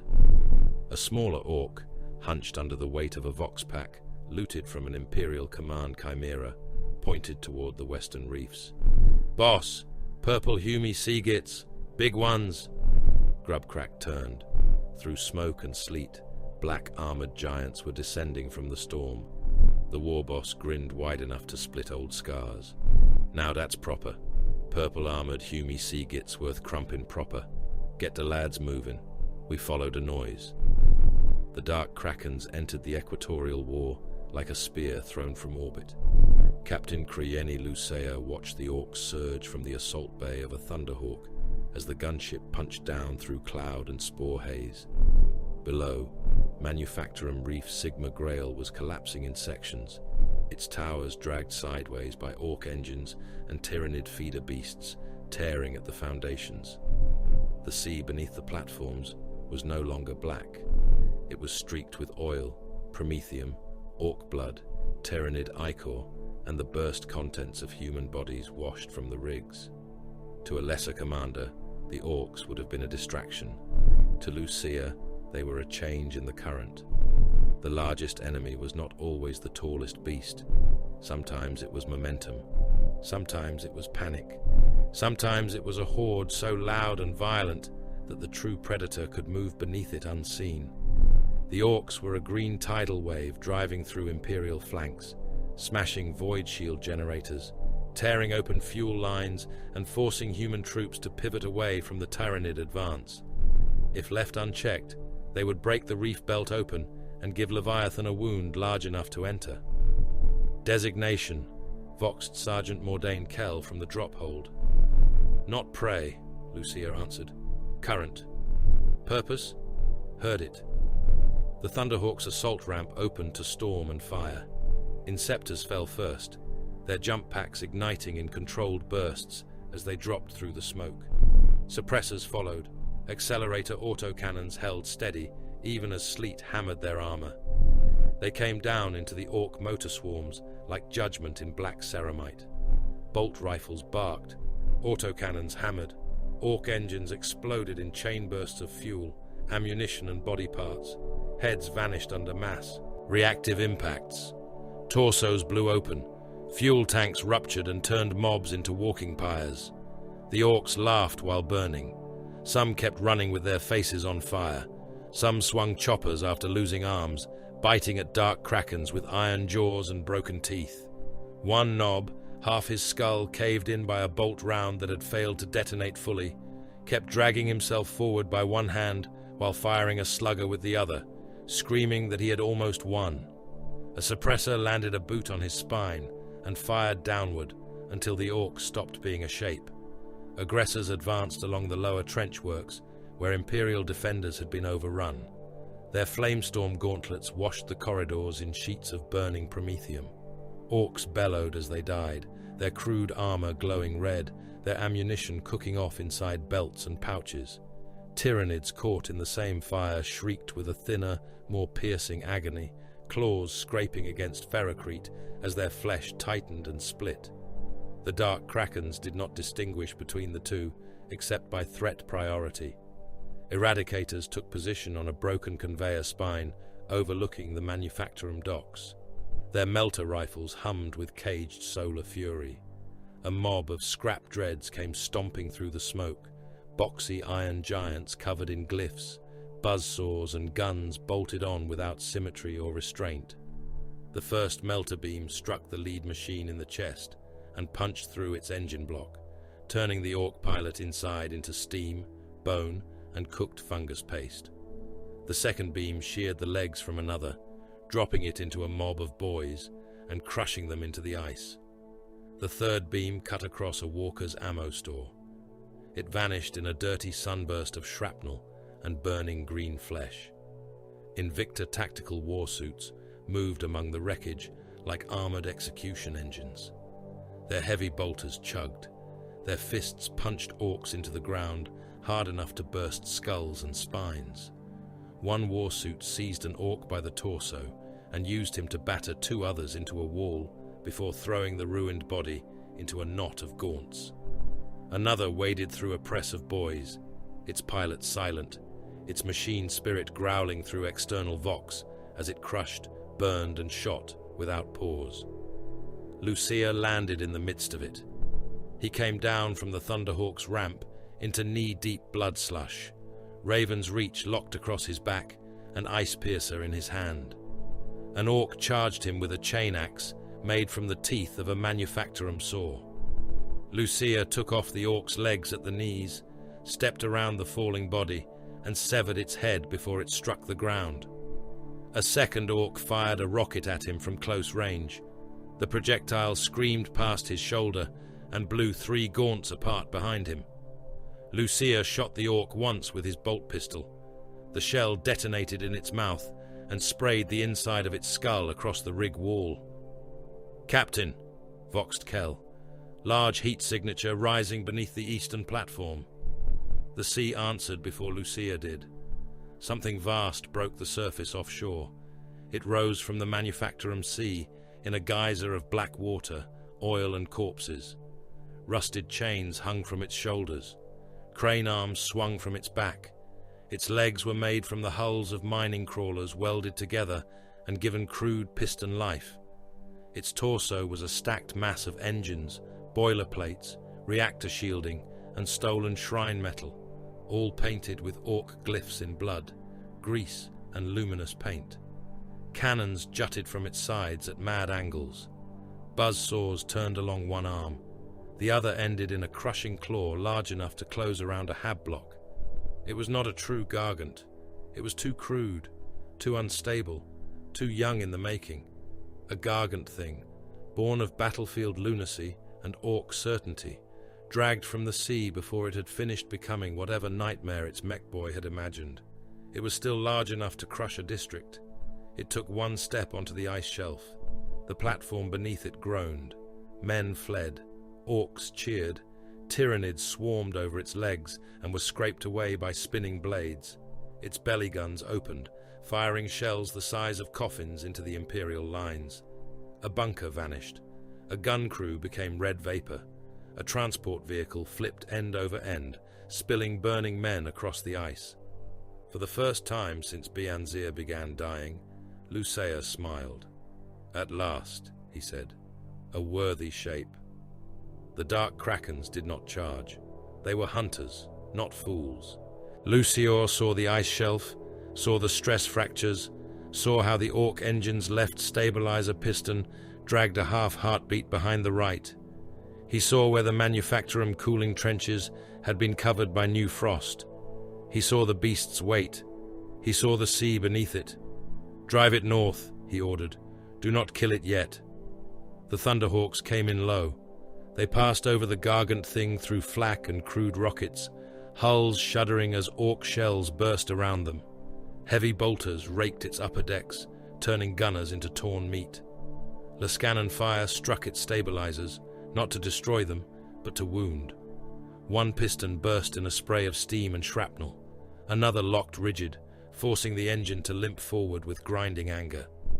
The orcs inside roared louder, mistaking damage for excitement.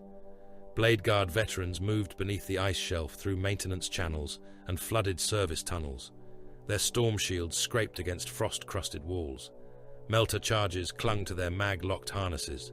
Above them, the engine's footfalls boomed like a god with no mind. "Marker set," voxed veteran Brother Sarvok. Lucia watched the machine stagger toward the thinner ice. "Wait." The gargant thing fired again. A shell struck too close to an aggressor squad and hurled one brother through a refinery wall. His armor runes flashed red. He rose with one arm hanging broken and burned the orcs trying to finish him. "Wait," Lucia repeated. The engine took another step. The ice cracked. "Now!" The Blade Guard placed the melter charges against the underside of the ice and the weakened support shelf. They withdrew in disciplined silence as the charges armed. Above, the gargant thing raised its claw and bellowed through stolen vox horns, its voice a thunder of static, laughter, and crude triumph. The charges detonated. White heat ripped through the ice from below. The shelf split open beneath the Orc engine's feet. One leg plunged through, then the other. The entire gargant thing lurched, gears screaming, chains snapping, decks tilting, as hundreds of Orcs were thrown from gantries into the freezing sea. The walker's belly struck the collapsing ice and burst open under its own weight. Boilers ruptured, fuel tanks ignited, crew compartments tore apart, spilling Orcs, grots, ammunition, tools, limbs, and burning engine oil into the dark water. The dark Krakens were waiting below. They rose from maintenance access points, from under broken platforms, from the smoke beneath the machine. Combat blades flashed, chain blades roared, power fists struck with pulping force. An Orc crewman came laughing through a curtain of steam, both arms raised, only for Kell to drive a knife up beneath its jaw and into its brain. A Blade Guard veteran smashed his shield into a knob, pinning him against a support beam, while another brother cut him open from collarbone to groin. Orc organs spilled hot across the ice. The knob looked down, laughed at the sight, and tried to headbutt the Space Marine before a power sword took his head away. More Orcs poured from the wreck, screaming, burning, laughing and shooting. They were butchered in the shadow of their own dying engine. A power fist crushed a skull flat. A chainsword chewed through a torso and spat green meat across black armor. Bolt pistols fired at point-blank range, each detonation turning another Orc into fragments. The sea took the rest, dragging them down beneath the burning wreckage where cold and pressure ended what blades had not. Grubcrack's Skullbasher survived. He crawled from the ruins of the submersible that had brought him to the reef, his armor scorched, one tusk broken, one ear missing, and half his left cheek hanging loose. He saw the gargant thing sinking into the sea. He saw the purple-armed Space Marines killing his boys with cold precision. He saw the Tyranids still coming in the distance, drawn by heat, blood, and motion. The war boss began to laugh, not in mockery, not in fear, in delight.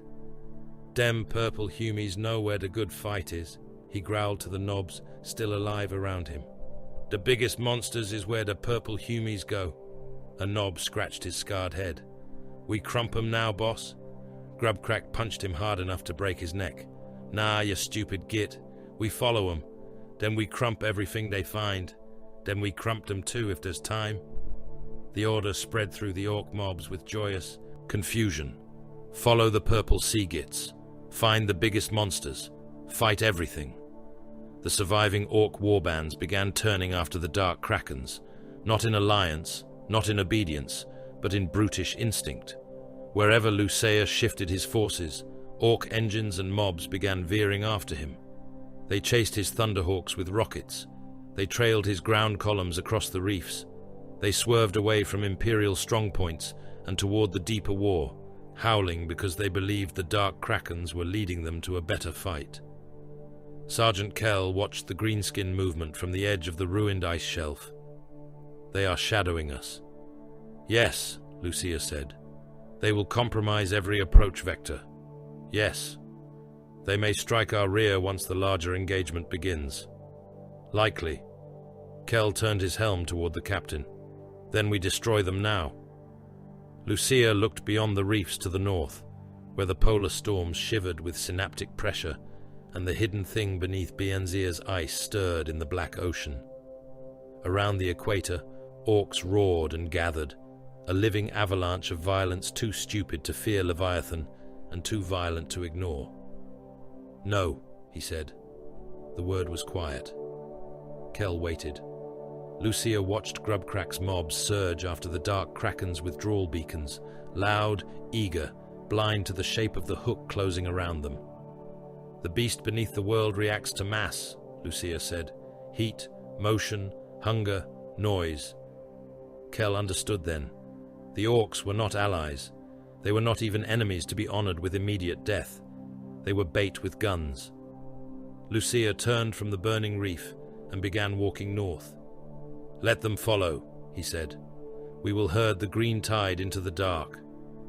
Behind him, The orcs cheered, the Tyranids shrieked, the Manufactorum reefs burned, and the sea swallowed the wreckage of a dead god that had never truly lived. The hold aboard Fathom had never known daylight. It had been built without viewports, without reliquary windows, without ornamentation meant to comfort mortal eyes. Its walls were black adamantine ribbed with support struts, its deck scarred by the boots of warriors too heavy for lesser craft to bear, its ceiling lost in darkness beyond the reach of lumen strips that had been deliberately extinguished. The air tasted of oil, burnt incense, old blood, and the metallic tang of recently cleansed warplate. Somewhere deep in the strike cruiser's bones, engines growled through their sanctified cycles. The machine spirit of Fathom was displeased. Its hull had taken impacts from spore mines and orc debris during the descent through Bayanzir's war orbit, and the tech marines had promised it vengeance in the form of continued survival. The dark Krakens gathered in the lightless hold. They did not assemble as parade soldiers. They came as hunters returned from killing waters, damaged and silent, each brother marked by the last engagement. Black armor bore scratches from Tyranid talons, scars from orc shells, acid burns, patches of scorched ceramite, and frost still melting in the seams. Purple pauldrons and arms were darkened by soot. White Kraken badges stared from their armor like pale things swimming in the abyss. Their dull nickel aquilus caught no light. The red squad markings and high Gothic script on their plate were invisible in the darkness, save where bioluminescent inks awakened in thin lines of green, blue, and corpse violet. The hold became an ocean floor of standing giants. Their markings glowed like predator lights beneath black water. At the center of the chamber stood the Codex Tenebris Abyssa. It rested upon a lectern made from the jawbones of a slain Nactes leviathan, bound in black iron, sea serpent hide, and oath chains. The book was not a codex in the sense beloved by administratum scribes. It was not merely instruction. It was not simply law. It was memory given weight. Its covers were dark cured hide taken from a Maerdrak, killed during the chapter's first full hunt upon Nactes. Its lock was forged from the broken blade of a Grey Shield captain, who had died before the dark Krakens had possessed a name of their own. Its pages had been treated with abyssal oils and inscribed in ink that shone only in absolute darkness. Reclusiarch Herodura Zitadan stood before it. His skull helm was a pale death mask in the gloom, the eye lenses burning red. Hadosmite rested in his right fist, the Crozius Arcanum's haft wrapped in Nactes' sea serpent skin, the head of the weapon marked by fresh fractures where it had cracked Tyranid skulls and orc armor. Dried alien ichor remained in some grooves despite the rites of cleansing. It would be removed later by blade and prayer. For now, it served as witness. Master of Sanctity Sukerno stood behind him, motionless as judgment. Captain Krieni Lucea remained among the first rank, helm beneath one arm, ice-piercer mag locked at his hip, and Raven's Reach resting across his back. His face bore no warmth, no fatigue, no visible triumph. Apothecary Riran Mullal stood nearby with his narthecium folded, but still stained where acid had burned the white of his gauntlet. Lexicanium Pareon Uari waited at the edge of the circle, his psychic hood shadowing his face, his armor marked by living lights that had not been taken through slaughter. The wounded stood with the whole. Some leaned upon chainswords. Some bore sealed fractures in their armor where organs had almost been opened to the air. One brother had no left hand, only a capped wrist socket waiting for the tech marine's attention. Another had half his helm fused to the side of his head by bioacid and plasma backlash, the metal cut away in jagged pieces to reveal raw flesh beneath. He stood anyway. He had been ordered to stand. Zitadan opened the Codex Tenebris Abyssa. The pages awakened. Words crawled across them in bioluminescent light, not written in the clean austerity of Ultramar, nor the forged script of Nocturne, but in the severe hand of the dark Krakens, each line shaped like hooks, currents, teeth, and pressure scars. The glow bathed the Reclusiarch's skull helm in sea-green fire. When Vulcan's sons were cast into a new age, Zitadan said, they carried flame. His voice filled the hold without rising. The vox made it a grave sound, hard and deep, as if spoken from beneath leagues of water. The father of our blood was the lord of the forge and the shield of the weak. The salamanders bear his fire. They stand before the helpless and make themselves into walls of burning iron. Honor them, revere them, learn from them. The assembled space marines gave no response. Silence was their assent. But we were not born upon Nocturne, Zitadan continued. We were not tempered by its ash storms. We were not raised beneath its volcano skies. We were given Nactes. We were given black seas, drowned light, pressure, hunger, and the law of the hidden predator.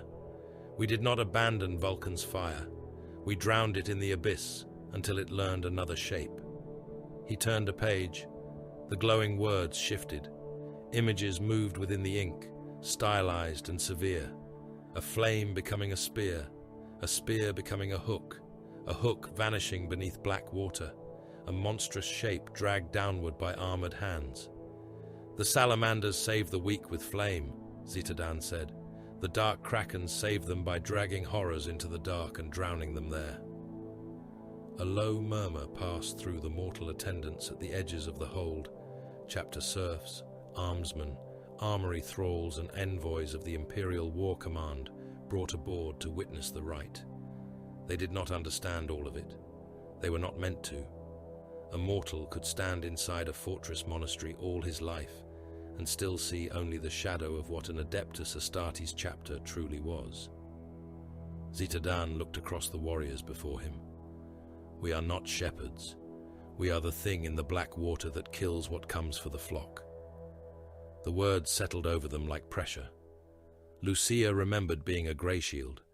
He did not welcome the memory, but the Codex had a way of opening old wounds. Before Nactes, before the Kraken badge, before the chapter had shaped its own rites from ocean, blood, and need. He remembered marching under a different command structure, one among thousands of Primaris Space Marines cast into the Indomitus Crusade, gene-wrought blades drawn from vaults of impossible science and hurled into a galaxy split by storm. He had fought beside sons of Guilliman, immaculate in discipline and maddeningly certain that order could be imposed upon chaos by correct formation and perfect record. He had fought beside the sons of Sanguinius, beautiful even in slaughter, their rage made tragic by nobility. He had fought beside warriors of dawn, who endured shelling as if pain were a masonry test. He had seen sons of Korax move through darkness like vengeance made lean and silent. He had bled beside sons of Russ, who laughed at monsters and then tore their throats open with chain blades and teeth. He had stood near warriors of Ferrus Manus's bloodline, iron-willed and contemptuous of weakness, their hands more comfortable around weapons than in any gesture of brotherhood. Each bloodline had possessed history like armor. The Grey Shields had possessed purpose, but not belonging. That had been the wound. When the dark Krakens were named, when Nactes was given, when the first trophies were hung in the Reclusiam, and the first aspirants dived into the black ocean, some of the Grey Shields had believed it was pageantry. Necessary, perhaps, but artificial. An identity fastened over them like fresh paint on old ceramite. The Nactes born did not forgive that thought. Brother Avaran, young by Astartes' measure and born beneath the black oceans, stood in the second rank with his jaw clenched. He had never served as a Grey Shield. He had never known the uncertainty of wearing another formation's warplate before being given a chapter name. To him, the Kraken was not an adopted mantle. It was the only truth worth bearing. Across from him stood veteran brother Solkane, one of the first Grey Shields assigned to the chapter, his armor bearing campaign scars from worlds whose names the younger warriors knew only from archive chant. Solkane had killed beneath banners the chapter no longer used. He carried that past like a second skeleton. Avaran's voice broke the silence. The Codex names the Abyss, but some among us learned brotherhood beneath other skies. The hold became colder. Solkane turned his helm toward him. "Say what you mean, young one." Avaran did not lower his gaze. "Can one who was not born under Nactis truly know the Kraken?" Mortal attendants forgot to breathe. Zitadan did not interrupt, neither did Sukerno. Lucior watched both warriors as one might watch cracks spreading across ice, not yet dangerous, but deserving attention. Solkane answered with no heat. "I knew the Kraken before you had lungs strong enough to dive. You knew its name, not its hunger. I knew war before your clan taught you which end of a hook bites." Avaran stepped half a pace forward. Every warrior in the hold felt it. Not rebellion, not disobedience, something older and sharper. The resentment of those born into a tradition against those who had built it. The resentment of those who built it against those who claimed sole ownership of it. Zitadan struck Hadosmite against the deck. The sound rang through the hold like a depth charge. "Enough!" Both warriors stilled. "The sea does not ask where the blood was made," the Reclusiarch said. "Only whether it spills when the teeth close. Greyshield, Nactis born. These are currents. The abyss is larger." Avaran bowed his head. Solkane did the same. The tension did not vanish. It sank, waiting. The dark Krakens were not weaker for it. They were not a choir. They were a chapter, and a chapter was a weapon made from many metals, heated until they endured the same strike. Unity did not require affection, only obedience, shared purpose, and the willingness to die in the same dark. Uari felt the first wrongness, while Zitadan turned the next page. It brushed against his thoughts, like something smooth moving under ice. He had warded himself before entering the hold. All librarians did. The shadow in the warp, cast by the tyrannid presence, pressed upon every psyker aboard Fathom, a pressure not unlike deep water, but fouler, filled with hunger, static, and the blind crush of alien will. Yet this touch was different. It carried pattern. Uari raised his head. "My lord," he said. Zitadan looked toward him. "Speak." The synapse beneath the ice is no longer merely commanding its organisms. Lucea's eyes narrowed. "Explain." "It is studying." The word traveled poorly among warriors who preferred enemies that could be cut. Uari stepped toward the codex, the lights on his armor pulsing in slow unease. "The swarm has altered its movement. It is no longer attacking only through pressure and mass. It mimics." "Mimics what?" asked Mulel. "Us." At that, the silence sharpened. "I have sensed brood clusters forming not as simple waves, but as hunting limbs," Uari continued. "Tentacle patterns, encirclement spirals, feints, followed by deep strikes against command nodes. It has watched our signal discipline. It has watched fang coil. It has watched the trophies we take and the targets we favor. The beast beneath the polar ice uses its lesser organisms as a kraken uses arms in black water." Kel's voice came from the ranks. "Then it makes itself worthy." Uari looked at him. "It makes itself familiar."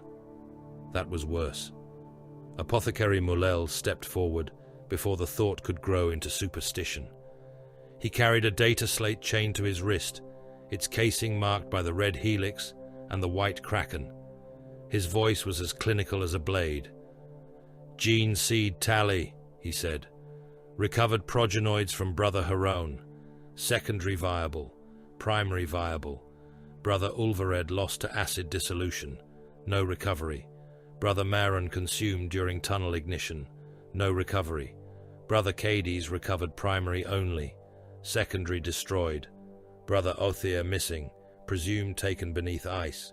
Brother Senec interred pending dreadnought viability assessment." The names fell harder than numbers would have. The dark krakens were winning ground. The dead forest had been scoured. The Orc Reef had been broken. The Glonhill approaches still stood.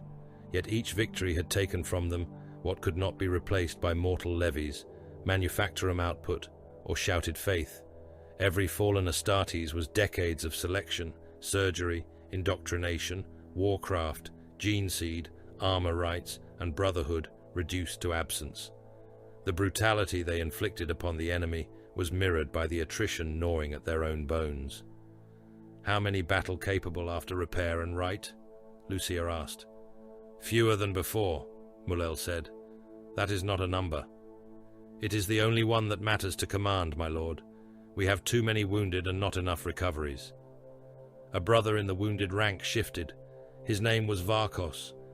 Half his face had been burned away during the Reef War when an Orc fuel tank ruptured under Tyrannid bioacid. The apothecarian had sealed the worst of it. His left cheek was gone, revealing reinforced bone and blackened teeth. One eye had been replaced by a crude temporary optic. His voice came wet through damaged tissue. "My captain." Lucia looked at him. Varkos forced himself fully upright. "I request final sanction. My wounds slow the line. My face will not seal beneath a helm without further work. Give me death in the next assault." "No." The answer had no ceremony. Varkos blinked his remaining eye. "My lord, I am compromised. You can stand. Yes. You can hold a bolt rifle. Yes. You can pull a trigger. Yes. Then you can kill." Varkos lowered his ruined head. "I seek an honorable death." Lucia stepped close enough that the wounded warrior could see himself reflected in the captain's black eyes. "You may die when your wound has killed something larger than yourself." Varkos was silent for a long moment. Then he struck his fist to his breastplate. "As you command." At the edge of the hold, a mortal envoy could bear no more. He was a thin man in the grey and blue of Bianzir's remaining civil authority, though authority was an absurd word for a planet being eaten from beneath its ice. His name did not matter to the dark Krakens, though he wore enough seals of office to believe otherwise. Fear had made him brave in the brittle way of mortals, who had already watched too many impossible things. "You speak of men as bait, of your own brothers as weapons too damaged to rest, of worlds as carcasses to be portioned," the envoy said. His voice trembled but did not break. "You call this salvation. It is cruelty." Several serfs flinched away from him. A chapter armsman quietly touched the grip of his last pistol. Zitadan raised one hand. No one moved. The Reclusiarch approached the envoy with Hadosmite held low. He was more than twice the mortal's height, broader than an execution door, a skull-faced giant, glowing with abyssal script. The envoy stood his ground, though the smell of his terror was obvious to every transhuman in the hold. "Cruelty," Zitadan said, "is wasting death. We spend it carefully." The envoy stared up at him. "You think mercy is the refusal to choose who dies?" the Reclusiarch continued. "That is not mercy. That is cowardice dressed in clean robes. This world is already a grave. We decide how many climb out of it. You cannot save them all. No." The simplicity of the answer broke something in the man's face. Zitadan leaned closer. "But we can kill what came for them." The hold darkened, not by command, not by right. The bioluminescent words of the Codex Tenebris Abyssa dimmed, then brightened, then shifted color. Green became blue, blue became violet. Violet became a red so deep it looked like blood seen underwater. Every mark in the chamber changed with it. The symbols on the armor of the dark Krakens turned red. The living inks across Uari's plate flared hot as wounds. Trophy runes, oath marks, kill signs, and sacred script shone like fresh blood across black ceramite. Even the pages of the codex bled crimson light. The mortals cried out. One fell to his knees. Another began praying so fast the words became nonsense. Uari staggered. The thing beneath the ice pushed through him. For an instant, Fathom was not in orbit. The hold was drowned. Black water filled the chamber from deck to ceiling.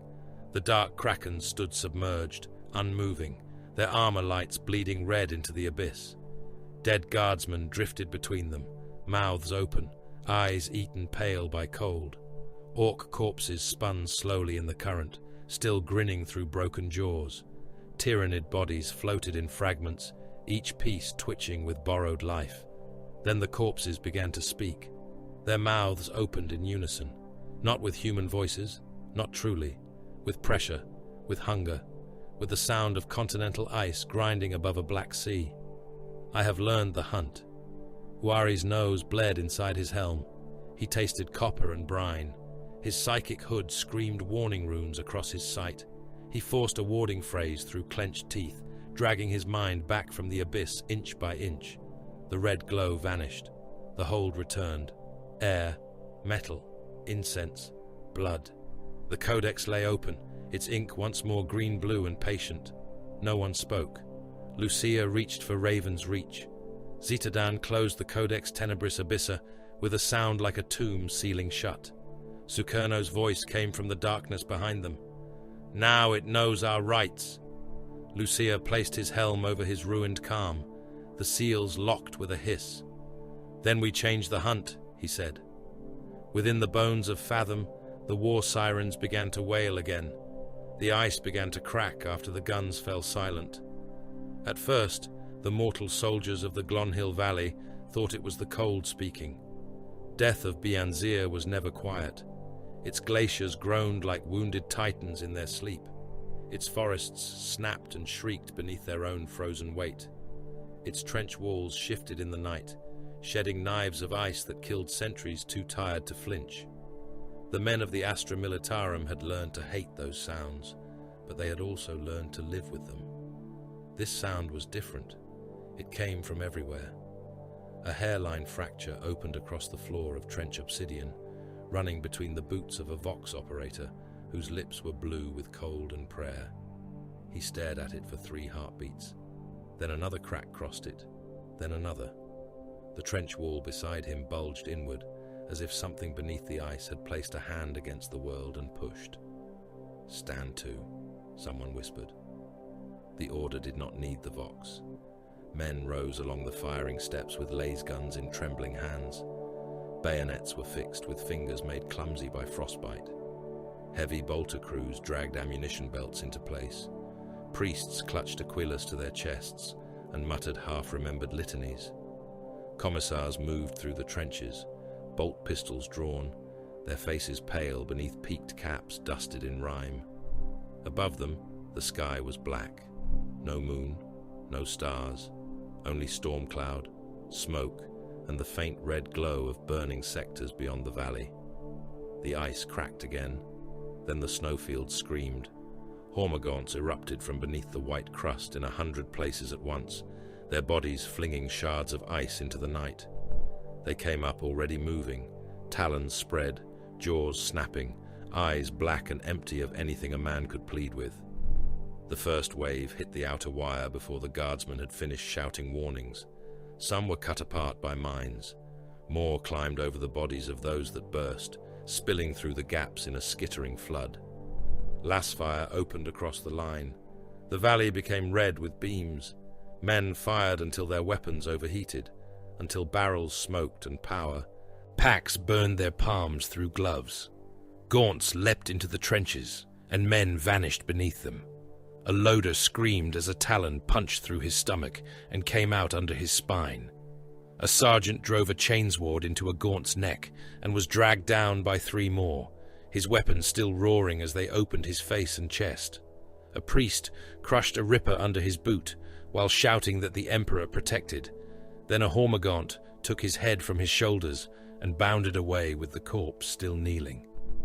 From the cliff shadows came the lictors. They descended like thoughts of murder, unfolding from darkness where no auspex had marked them.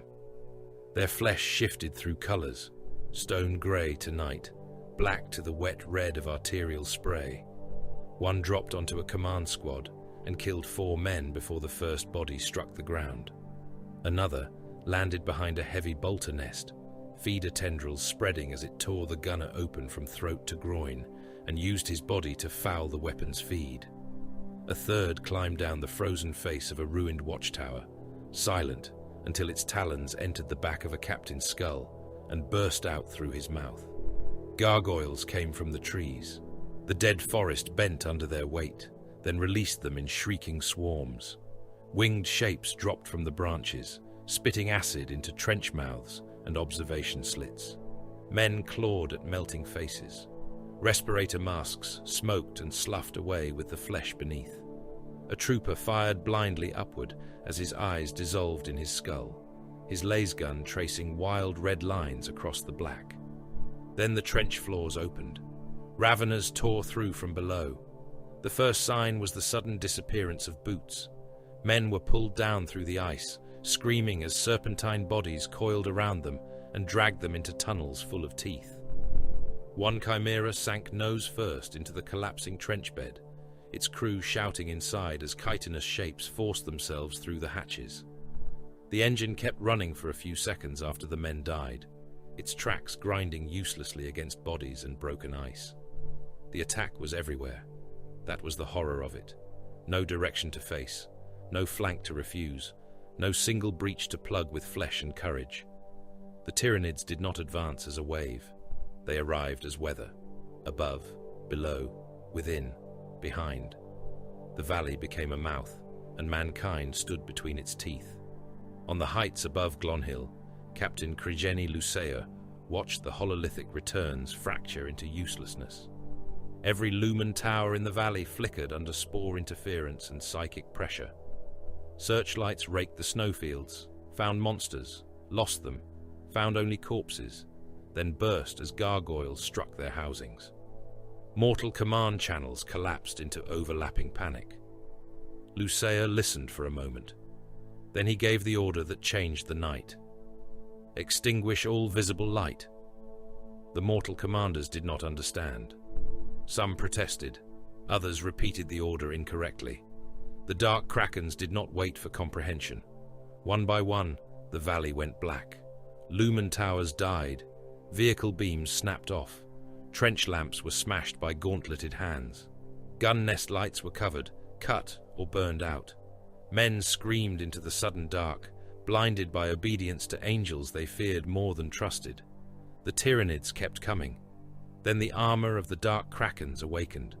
Bioluminescent markings bloomed across black ceramite in abyssal patterns of green, blue, and corpse violet. Purple arms and pauldrons became ghostly shapes moving through smoke and snow. White Kraken badges seemed to swim across the dark. Red muzzle flashes strobed in disciplined bursts. The wet percussion of bolt shells opening bodies rolled across the valley like a butcher's drumbeat. The dark Krakens advanced into the black. Intercessors fired by Auspex and transhuman sight, mass reactive bolts punching into gaunts and detonating them from within. The creatures burst in sprays of chitin, stringy muscle and sour ichor that froze almost as soon as it struck the air. Assault intercessors countercharged where the trenches had broken, chains wards tearing through limbs and thoraxes, teeth clogging with meat until the weapon spirits screamed for cleansing. Aggressors sealed breaches with promethium, turning entire trench sections into tunnels of orange fire where Tyranids cooked, popped, and collapsed into twitching heaps. The mortals saw only fragments, a black giant stepping through smoke, his armor glowing with sea light, crushing a gaunt skull beneath his boot. A purple silhouette firing into a swarm until bodies piled waist-high before him. A chains ward cutting a lictor's arm free, then reversing through its jaw. A space marine taking a talon through the shoulder and answering by headbutting the creature hard enough to crack its faceplate before driving a combat blade into its throat. The black tide had come again. Lexicanium Parion Wari stood where the valley floor had split open around an old aqueduct channel. Beneath the shattered ice, black water churned. Tyranid forms writhed in it, climbing toward the surface in a press of claws and slick bodies. Wari's force staff struck the ice once. The sound was not loud. The answer was. The water below rose without rising. Pressure gathered like an invisible fist. Wari's psychic hood flared with pale light, and the markings on his armor pulsed in deep ocean rhythm. He spoke words older than the chapter and newer than the sea, invocations shaped by librarius discipline and Nakti's instinct. The aqueduct became an abyss. Hormagaunts climbing from the fracture suddenly folded inward, their carapaces cracked as though a world had sat upon them. Limbs snapped, skulls collapsed. Ichor sprayed through seams in their chitin as pressure crushed them from every side. A ravener burst out of the black water, maw open, only for its body to implode halfway through the leap. Its armor plates punched into its own organs. Its head detonated in a spray of teeth and brain matter that pattered across Uari's breastplate. He turned his staff toward another fissure. Cold answered him. The water in the cracks froze in an instant, trapping dozens of gaunts waist-deep. Dark Krakens moved among them with blades, killing each pinned organism with economical strikes. Uari closed one hand into a fist. The ice contracted. Bodies trapped within it burst, the pressure forcing ichor and organs through every fracture until the frozen surface looked threaded with black veins. A lictor came for him from above. It fell from the ruins of a crane gantry, flesh shifting to match the storm. Uari sensed it a heartbeat before impact. He raised a hand, and a column of liquid force rose from a shattered culvert behind him. It struck the lictor in mid-air and slammed it into the ground with the weight of deep water. The beast tried to rise. Its limbs scraped furrows in the ice. Uari closed his eyes. The pressure deepened. The lictor's chest caved in. Its feeder tendrils burst from the mouth as internal fluids became a hammer inside its skull. When Uari opened his eyes, the creature was a flattened ruin of chitin and twitching nerves. Across the eastern road, Reclusiarch Herodura Zitadan led the outriders into the killing storm. Hastam Veniatoris roared beneath him, the Raider-pattern combat bike's engine snarling like a caged leviathan. Its wheels chewed through snow, corpse flesh, and broken shell. The bike's armor was black, marked with the chapter's kraken, and strips of sea serpent hide bound beneath oath chains. Zitadan rode hunched forward, skull helm lit by the glow of his own armor runes, Hadosmite mag locked until the moment of impact. The outriders hit the tyrannid flank like a chain blade through exposed meat. Their bikes tore along the trench roads, heavy bolt pistols and mounted guns hammering into swarms at close range. Gaunts vanished under wheels. Rippers burst like sacks beneath armored tires. An outrider leaned low and decapitated a warrior with his chainsword as he passed, the head spinning away in a fan of spinal fluid. Zitadan saw the lictor waiting in the corpse fog. It stood atop a mound of dead guardsmen, its body half hidden among steaming entrails and severed limbs. It had learned enough to still itself until prey came close. Not enough. Hastam Veniatoris accelerated. The lictor sprang. Zitadan rose from the saddle as the beast came down. Hadosmite met its skull in mid-leap. The Crozius Arcanum struck with a detonation of sanctified force. The lictor's face shattered inward. Its feeder tendrils whipped free like severed cables, torn from their roots by the force of the blow. The body slammed across the bike's flank and tumbled under the rear wheel, where it was ground into a wet smear of bone and chitin. "Onward!" Zitadan voxed. His outriders answered with engine, thunder. The battle became a map of closing doors. Lucia saw it before the Lord General did. The Tyranids were not only assaulting, they were driving men. Their pressure was shaping the retreat, funneling mortal units into corridors between artillery zones and shattered ice shelves. If the corridors remained open too long, the swarm would pour through behind them. If they closed too soon, men would die. The decision took less than a breath. "Seal the retreat corridors," Lucia ordered. The Lord General's voice cut across the command link, raw with disbelief. "Negative. My rear companies have not cleared the grid. They will not clear it in time. There are thousands still withdrawing. There are tens of millions behind them. Captain, you cannot. I can. I have." The Dark Krakens activated the barricade charges. Blast doors slammed down in trench gates. Rockcrete choke points collapsed under preset demolition. Prometheum trenches ignited. Minefields armed in red waves. Thousands of Tyranids were trapped inside the bombardment grid. So were hundreds of late withdrawing human soldiers. Their Vox traffic lasted longer than the detonations. Some cursed Lucia by name. Some screamed for the gates to open. Some called the dark Krakens traitors. Some prayed. One lieutenant calmly ordered his men to turn and face the swarm, and his voice ended beneath the sound of laser guns firing in disciplined volleys until the first macro shell fell. The valley disappeared under artillery and plasma fire. Whirlwinds howled from the heights. Basilisk batteries spoke from the rear lines. Repulsor executioners poured las and plasma into the killing square. Hellblaster squads fired until their weapon coils glowed white, until heat warnings flashed across their displays, until the night strobed with miniature suns. The bombardment walked across the sealed grid with mathematical cruelty. Tyranids were erased in sheets of force. Bodies split, boiled and burst. Gaunts became vapor and fragments. Warriors staggered with their guts hanging in ropes from shattered abdominal plates before plasma took them apart. Raveners thrashed in trenches filling with fire. Gargoyles fell burning from the sky. Human soldiers died among them, their silhouettes visible for half a heartbeat before the light made them nothing. On the western flank, Redemptor Dreadnought Jugatun fought alone.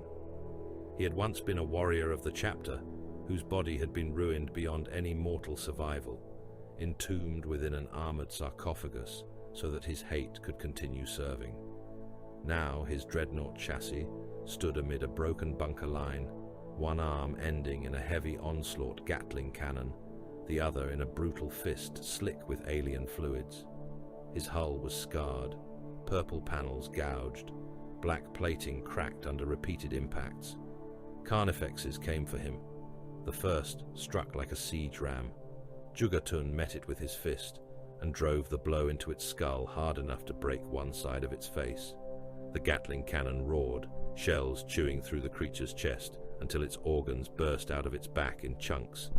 The second Carnifex hit him from the side, scything talons scraping down his hull and tearing away armor plate. The third came behind it, then another, then another. Jugatun, Lucia voxed. Withdraw to secondary line. The dreadnought's answer came through static and laughter. Negative, Captain. His cannon ran dry. He crushed a gaunt underfoot, seized a Carnifex by the throat, and slammed it into another hard enough to crack both carapaces. Acid poured across his sarcophagus housing. Warning runes flared. The dead warrior within began to drown in alarms and his own failing fluids. Jugatun, said Mulel over the link, your reactor integrity is compromised. I know. Extraction is impossible under present conditions. I did not ask for extraction. A Carnifex drove a talon through Jugatun's torso plating. The dreadnought lurched, then clamped his fist around the beast's skull. His vox became a growl of old pain and older defiance. By Vulcan's fire, Jugatun said, look upon what I take with me. He overloaded his reactor.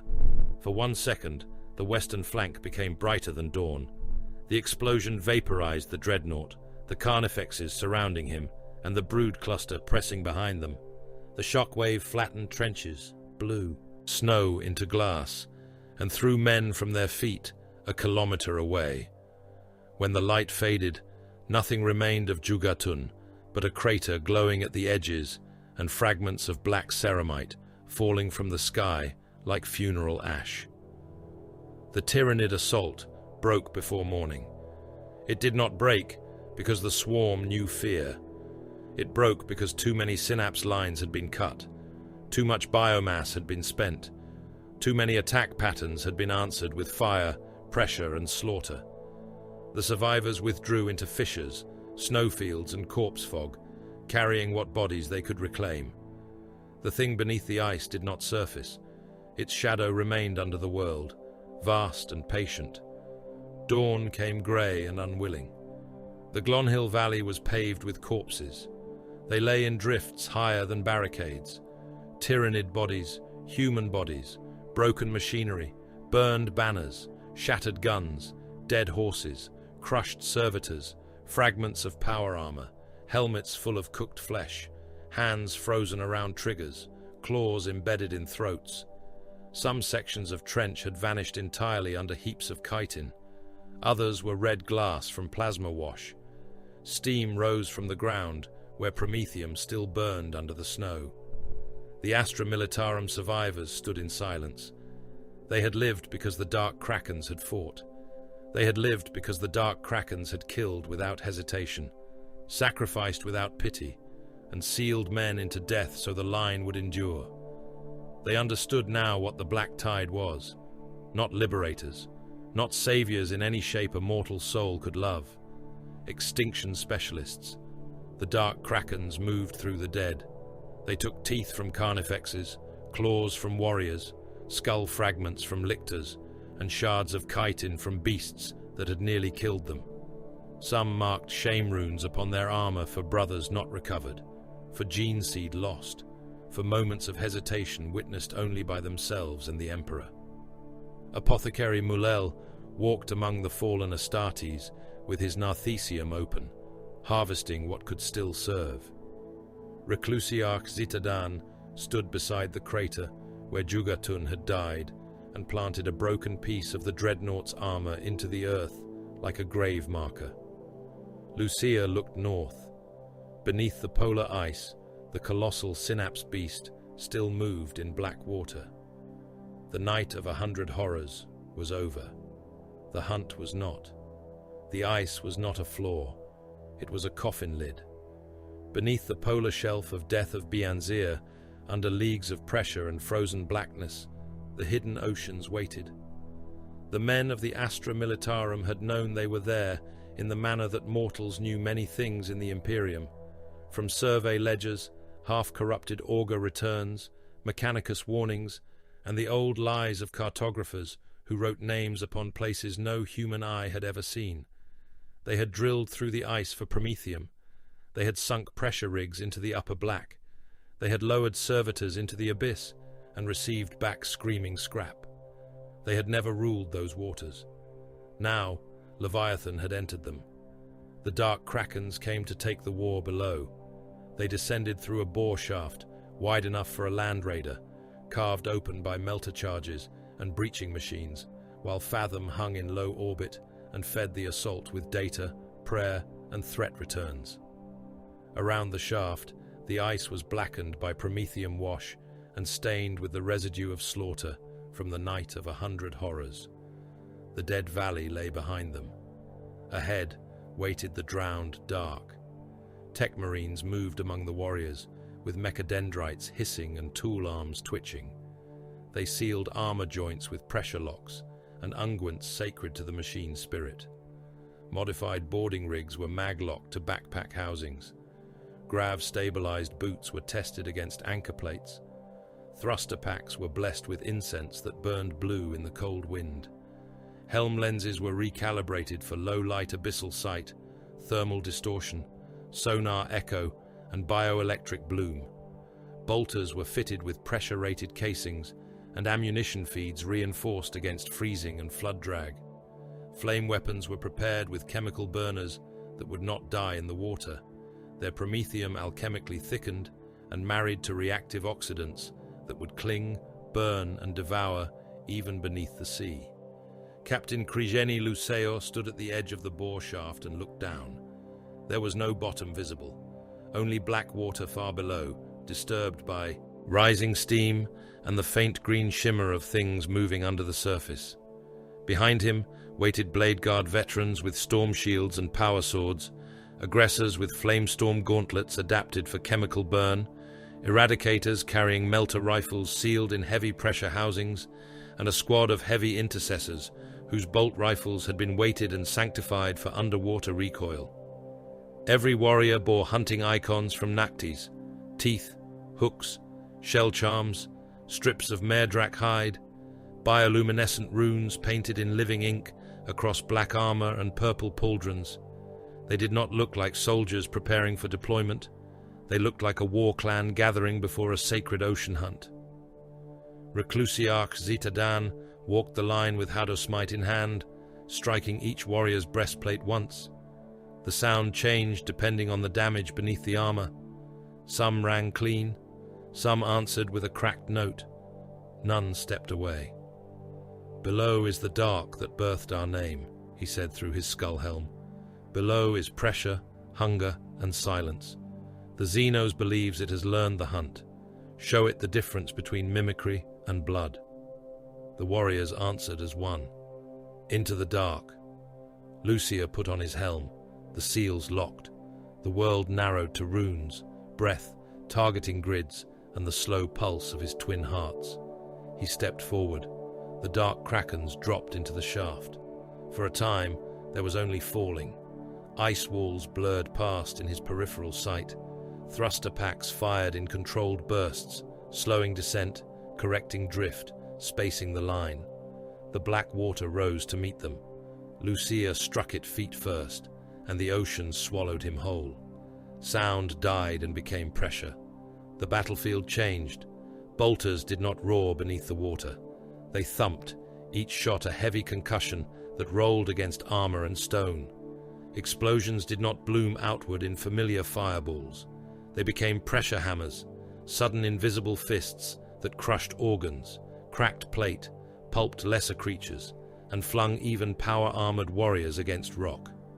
Motion slowed unless aided by armor fiber, gravlocks, and thruster bursts. Blood did not spray. It unfolded in clouds. Flame did not leap. It crawled, clung, and burned in unnatural chemical skins across whatever it touched. The dark Krakens understood. They had learned war in many places, but Nactes had taught them the abyss. The first Tyranids came out of the dark as pale shapes with too many joints. They had changed. Hormagaunts no longer bounded or sprinted. Their bodies had lengthened into eel-like killing forms. Hind limbs fused into powerful tails, while forelimbs remained scything and hooked. They moved in spirals through the black water, vanishing and reappearing in the glow of the dark Kraken's markings. Their jaws opened wider than their skulls should have allowed. Gills pulsed along their flanks. Spines trailed from their backs like barbed wire. The heavy intercessors fired. Mass reactive shells struck the eel gaunts and detonated within them.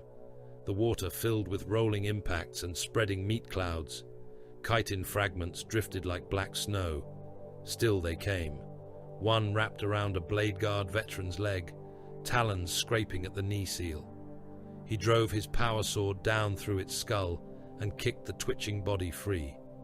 Another struck an aggressor in the chest, hard enough to knock him backward into a stone wall.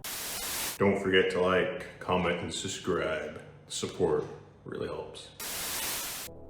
The brother answered with both gauntlets. Chemical fire washed over the creature, clinging to its slick flesh and eating it alive. It thrashed in silence, boiling from the outside inward until its spine curled into a blackened hook. A larger shadow moved beyond them. A carnifex emerged from the trench wall, as if birthed by the stone. Barnacles and calcified growths crusted its armor. Its limbs were thicker, adapted for underwater leverage, its head flattened and reinforced, like the prow of a siege ram. It came forward with slow, terrible force, each movement sending waves of displaced water through the formation. Eradicators took position with grav boots, locking to the trench floor. Their melter rifles fired as one. The beams did not look like surface fire. They were white lines of impossible heat, cutting through black water, boiling tunnels into existence for the span of a heartbeat. The Carnifex's chest flashed from black to red to molten white. Its armor folded inward, flesh cooked inside the shell. When the beams ceased, the creature drifted forward another few meters, dead but still carried by momentum, until a blade guard shield slammed it aside. Deeper still, translucent creatures watched. Synapse organisms hung in the dark like corpse lanterns, their skulls glowing from within. Their bodies were almost clear, organs pulsing behind veils of wet flesh, nerve cords shining with pale psychic light. Around them, smaller broods changed course with terrible precision. They were not merely present. They were listening. Lucia raised one hand. The formation halted. Bioluminescent signal runes passed from warrior to warrior. No vox, no unnecessary sound. The Tyranids had learned transmissions. Let them taste silence. Lexicanium Paraon. Uari descended last through the bore shaft, not because he lagged, but because he was listening to the ocean. He entered the mind of a native sea predator before its thoughts could be consumed by the hive mind. The creature was ancient by mortal measure, a blind trench hunter with a body longer than a gunship and a skull ridged by pressure and time. It had hunted these waters before the Imperium named the world. Its mind was simple, deep and full of sensory truth. Heat was shape, motion was scent, blood was lightning, pressure was distance. Uari did not command it as a tyrant. He touched it as one living thing touching another through the black. Through its senses, he saw the horror beneath Bianzir. The Tyranid organism's true shape revealed itself across the abyss. It was not one beast in the way men understood beasts. It was a vast feeder synapse, coiled around geothermal vents, where the ocean floor bled heat into the black water. Limbs, tendrils, nerve trunks and digestion sacs spread from it through trench walls and cavern mouths. Some sacs were the size of cathedrals, translucent and swollen, their interiors filled with half-formed bioforms curled in amniotic slime. Others pumped clouds of nutrient matter into the sea, feeding swarms that nested in the dark. Synaptic cords ran like roots through stone. Glowing nodes pulsed along them, each beat commanding thousands. Uari recoiled before the predator's mind could break. He returned to himself with blood running from his nose and freezing against his upper lip before the armor systems cleared it. "My captain," he voxed on a tight beam, shielded through librarious wards. "The first node lies ahead. It is a womb fortress. Can it be killed? It can be burned. Then it can be killed." The trench widened into a cathedral of stone. Above, the ice shelf was a distant ceiling. Below, the seabed fell away into fissures glowing with geothermal red. The Tyranids had turned the cavern into a digestion shrine without prayer or reverence. Flesh sacks hung from the walls in rows. Tubes of living matter pumped fluids between them. Tendrils anchored the structures to stone. Half-grown gaunts twitched inside membranes. Warrior forms hung upside down in translucent wombs, skulls incomplete, weapons fused to limbs not yet hardened. The water stank even through helm filters. Lucia studied the target. Too many organisms, too much mass, too many hidden approach routes. Above the trench, Imperial Navy vessels circled under instruction from Fathom, their void-hardened depth charges prepared for deployment through the bore lines and sea access shafts torn open by orbital strikes. Lucia opened a command channel. "Navy Captain, drop charges into the western trench line on my mark." A mortal voice answered, distorted by layers of command relay and fear. "Dark Krakens command, your warriors are inside the blast radius." "I know." "My lord, under naval engagement doctrine, I cannot authorize depth charge release while Adeptus Astartes forces remain submerged in the kill zone." Lucia looked at the living cathedral. One sack split along its length, and a half-born gaunt spilled out, dragging unfinished limbs, its mouth opening in silent hunger. "Then I will mark your ship as prey when this is done." The channel remained silent for several seconds. Then the Navy captain spoke again. "Charges armed, awaiting your mark." Lucia's eyes narrowed behind his helm. "Mark." The ocean above them darkened with falling shapes.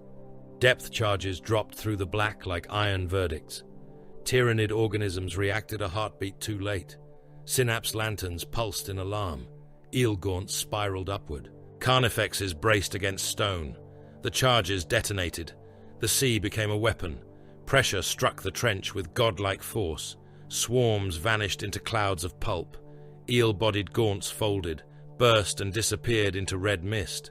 Synapse lanterns shattered, their translucent skulls collapsing inward before the psychic light inside them went out. The living walls of the digestion cathedral tore open.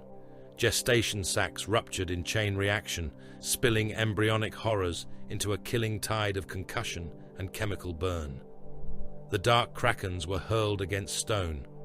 Armor cracked, bones broke. Warning runes flared red across Lucia's sight. A heavy intercessor slammed shoulder first into a rock spur hard enough to dent his pauldron inward. An aggressor lost stability and crashed through a sack wall, vanishing in a cloud of amniotic slime before his gauntlets ignited and burned him free.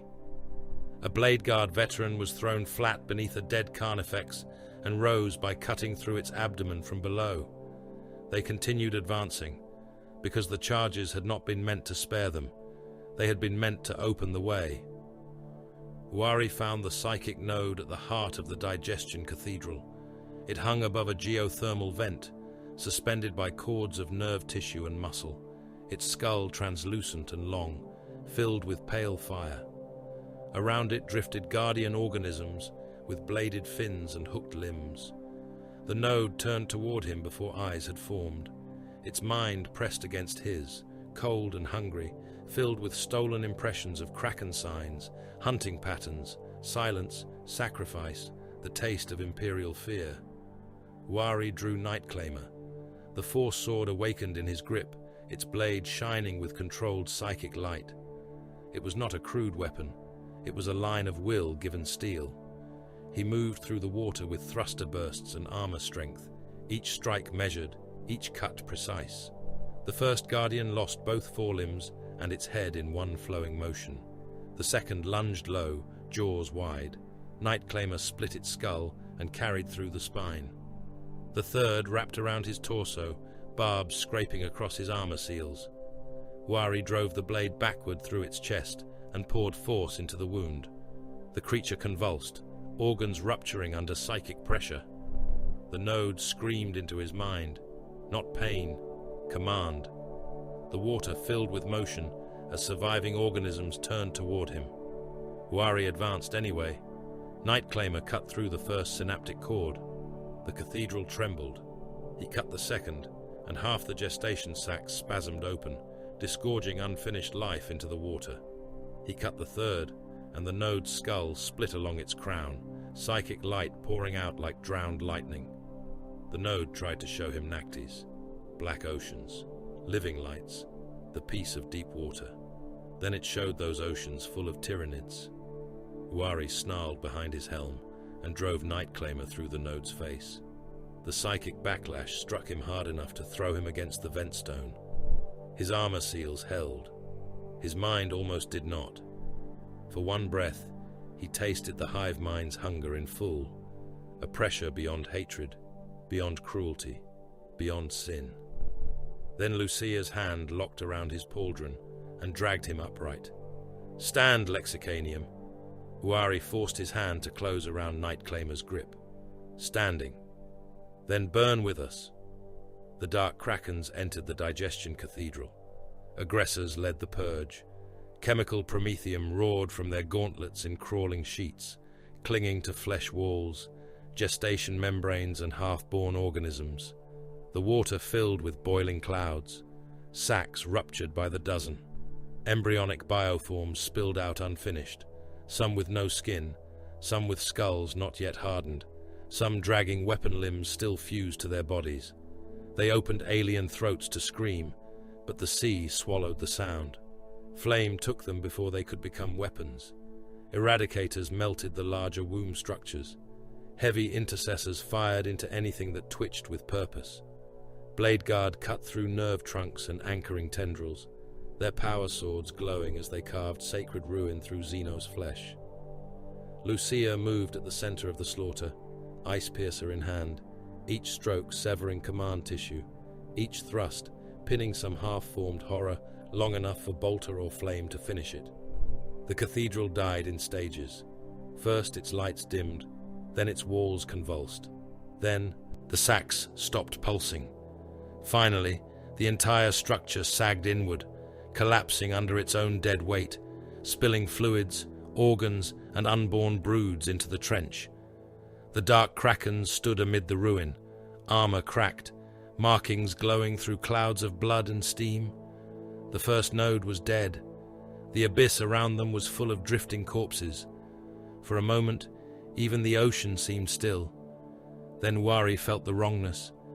He turned toward the north, though direction meant little beneath so much ice and black water. His psychic hood pulsed warning.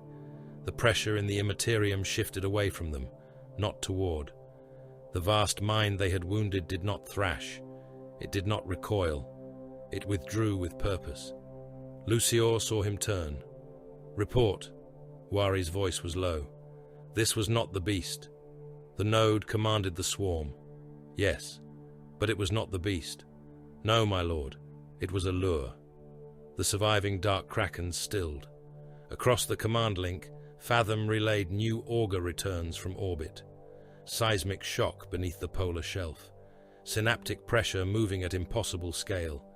A continent of black water displaced beneath the ice, not retreating into the wilderness, not hiding in the trenches, moving south, toward the imperial capital hive. Wari stared into the dark, seeing in his mind the vast feeder synapse sliding beneath ice shelves and drowned stone, carrying its hunger under the feet of billions. "It let us burn this place," he said. "It wanted us below." Lucia sheathed Ice Piercer with slow precision. Above them, the dead cathedral drifted in pieces. Around them, the abyss glowed with the corpse light of slain Xenos. Far away beneath the world, the true beast moved under mankind's last city. The hunt had not closed around Leviathan. Leviathan had opened the door. The capital hive of Bianzir did not fall at first. It sank. That was worse. A city built by the Imperium was not a city as gentler ages had known them. It was a mountain of iron and stone, a stacked continent of hab blocks, manufactoria, shrine decks, transit arteries, corpse recycling vats, munitions silos, defense spires, command bastions, prison vaults, cooling towers and cathedral guns. Its foundations reached down through ice shelves and black rock into the frozen crust of the world. Its upper spires pierced the storm layer and carried lightning rods large enough to impale titans. Its lower levels were old enough that maps had become superstition and entire districts had forgotten the sky existed. It had endured famine, rebellion, plague, quota purges and orc raids. It had not been built to survive an ocean rising from beneath it with teeth.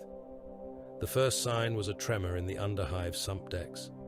Workers felt it through their boots and kept laboring, because the punishment for abandoning assigned duty was death, and the punishment for remaining was still theoretical. Then the sump pressure alarms began screaming. Servitors locked into pump stations jerked against their restraints, vox horns bleating binharic distress in voices that had once belonged to men. Cracks spread across foundation pylons as if invisible claws were scoring them from below. Black water forced itself through ancient seals, carrying pale shapes that moved against the current. The second sign was the smell. Brine, rot, alien mucus, and digestive heat climbed through the hive's lower ventilation stacks. Men coughed blood into their respirators. Machine spirits wailed through pressure gauges. Shrine candles guttered in chapels hundreds of levels above the first breach. In the administratum sanctum, scribes watched ink crawl backward across parchment as the building tilted by a fraction of a degree. The third sign was the screaming. Billions were trapped inside Hive Cordrath.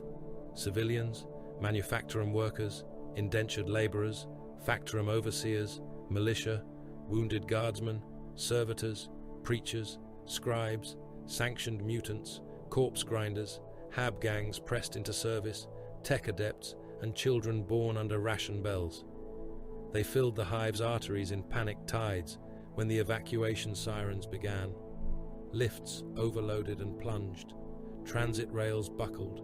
Stairwells became compacted columns of flesh, breath, prayer, and terror. Men clawed over each other toward extraction decks, already marked beyond capacity by the first hour. The dark Krakens made planetfall through smoke and ash. Thunderhawks descended between leaning towers as the hive's upper guns fired into clouds of gargoyles and spore mines. The gunship's landing talons struck platform steel. Assault ramps slammed down. Black and purple giants emerged beneath the red glare of evacuation lumen. Their armor bore the marks of the abyssal war below the ice, cracked plates, pressure scars, alien residue burned into the seams. Their bioluminescent sigils glowed faintly, even under the hive lights, as though the ocean had followed them upward. Captain Krigeni Luteor stepped into the command concourse of Hive Kordrath and looked upon a city already dying. The mortal command staff had arrayed hololiths, casualty boards, and evacuation projections across a shrine floor dedicated to the Emperor's eternal vigilance. The statues shook with each tremor. Dust fell from saints' faces. The Lord Governor's envoys argued with militarum officers. Tech priests chanted over failing Foundation schematics. Every display showed the same truth in different colors. The hive was losing its footing. Beneath it, tyrannid feeder organisms were eating the foundations. Lucior watched the projections for less than a minute. "Divide the hive," he said. A colonel looked at him with exhausted confusion. "My lord?" "Salvageable. Doomed. Bait." The words struck the chamber harder than the tremors. Lucia pointed to the western elevation, where extraction routes still connected to void-capable landers and armored mag rail lines. "Salvageable. Secure the arteries. Drive civilians upward. Execute obstruction." His gauntlet shifted to the lower industrial belts already sinking. "Doomed. Seal them." A hive official made a wounded sound. "There are millions there. They are below the waterline. They are citizens of the Imperium. They are weight on a drowning hull."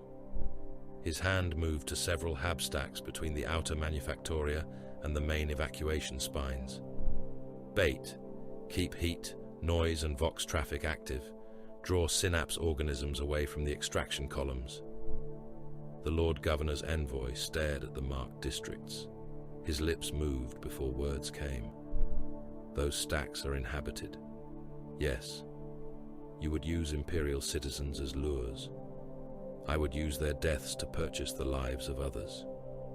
The envoy turned to the militarum colonel, as if a mortal officer could save him from the logic of an angel of death. The colonel did not meet his eyes. Lucia opened a chapter command channel. "Kell, begin corridor discipline." Sergeant Mordain Kell answered at once. "By your will."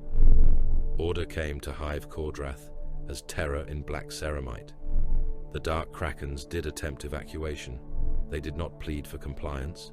They did not soothe. They did not offer hope in gentle words. Intercessors moved through transit halls and hab arteries with bolt rifles leveled, forcing civilians into extraction columns at gunpoint. Men who tried to break formation were thrown back into line with enough force to shatter bones. Those who trampled the weak were dragged out and shot against the walls, their bodies left where all could see.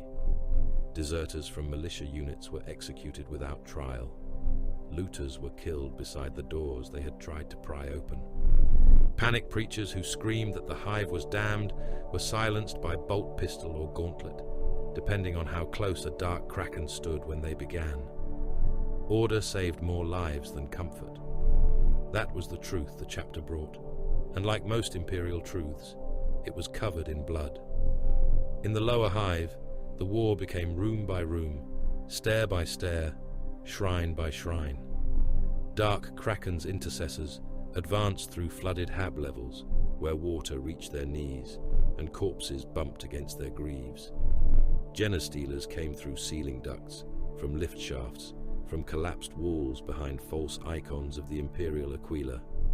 They moved with terrible grace, 4 armed silhouettes flashing between sparks and darkness, claws spread wide, skulls ridged, tongues flicking through teeth.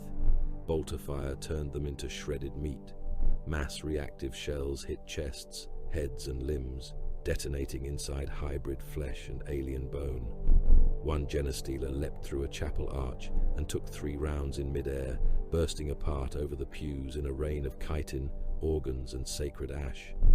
Another reached an intercessor and drove its claws into his breastplate, only to be seized by the throat and smashed through an altar before a combat blade opened its skull. Chainswords roared in the narrow corridors, teeth chewing through bone, sinew, and cult robes until the mechanisms jammed with wet debris. Marines cleared them by slamming the casings against walls and revving until gobbets of flesh spat across the floor. In shrine-level Helicon, Sergeant Kell found the cult. It wore the face of governance. Administratum officials, water tithe overseers, lift coordinators, factorum clerks, medici registrars, and militia quartermasters had gathered beneath a statue of the emperor with its eyes gouged out. Their skin was pale. Some bore ridges under their hoods. Some had hands almost human until they flexed too far. Others were still clean to mortal sight. They had been feeding coordinates to the swarm for weeks. They had sabotaged evacuation lifts, misdirected relief convoys, opened sump gates, silenced auger stations, and marked healthy refugee columns for feeder organisms below. Their patriarchal icon was not a statue. It was alive, swollen into the wall behind the shrine, half hidden by purity seals, bones, and devotional banners. Its skull pushed through a split in the plaster like a blasphemous birth. Its eyes opened when the dark Krakens entered. Kell did not make a speech. Purge. The shrine became thunder. Bolt rifles fired into the congregation. Cultists exploded against marble walls. Hidden autoguns answered from behind prayer screens. A dark Kraken took a burst across his pauldron and replied with a grenade that turned an entire choir platform into flame and splinters. The patriarchal thing tore itself free of the wall with a wet crack of plaster, bone, and muscle. Power fists met it before it reached the line. One blow flattened its jaw. Another caved in its chest. A third smashed its skull against the blinded emperor's feet until the stone ran black and red. Reclusiarch Zitadan arrived after the first purge and ordered the wider one. Every infected bloodline was to burn, not merely those with claws, not merely those whose skulls had changed or whose mouths held too many teeth. Entire familial registries marked by cult contact, entire hab clusters seeded by Genestealer infection, entire work crews that had shared breeding roles, ration records, sleeping blocks, and shrine access with the Xenos taint. No tribunal, no delay, no comfortable lie that corruption could be sorted by mortal compassion while the hive sank beneath them. Flamers were brought forward. Men begged. Some shouted innocence. Some cursed the chapter.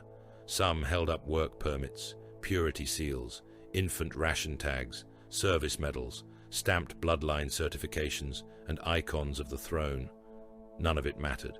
The dark Krakens had seen what hidden infection became when allowed to flower. A hull did not ask whether the pressure crack seemed small. It sealed the breach or drowned. A hive preacher forced his way through the barricade line before the burners began. He was thin, bald, ash-smeared, with a broken aquila hanging from his neck. His robes were soaked to the waist in floodwater and blood. He fell to his knees before Zitadan. "My lord," he said, voice cracking. "Some are children. Some may be clean. The Emperor knows his own. Test them. For pity, test them." Zitadan looked down at him through skull lenses. Behind the preacher, sealed blast doors shook under the fists of those marked for cleansing. Their voices came through the metal as a single animal sound. "Your pity is a door," the Reclusiarch said. "The Xenos has already opened it." The preacher sobbed. "Then damn me with them." Zitadan raised Hedosmite. "No," he said. "Live. Remember why they died." He turned away. The flamers ignited. The dark Krakens did not watch as mortals watched. They observed. They confirmed completion. They marked the seals, the vents, the ash flow, the chance of breach. The smell spread through the level, despite the filters: cooked flesh, burning cloth, promethium, and the bitter chemical reek of Xenos taint. The preacher remained on his knees until a chapter surf dragged him back into the evacuation column.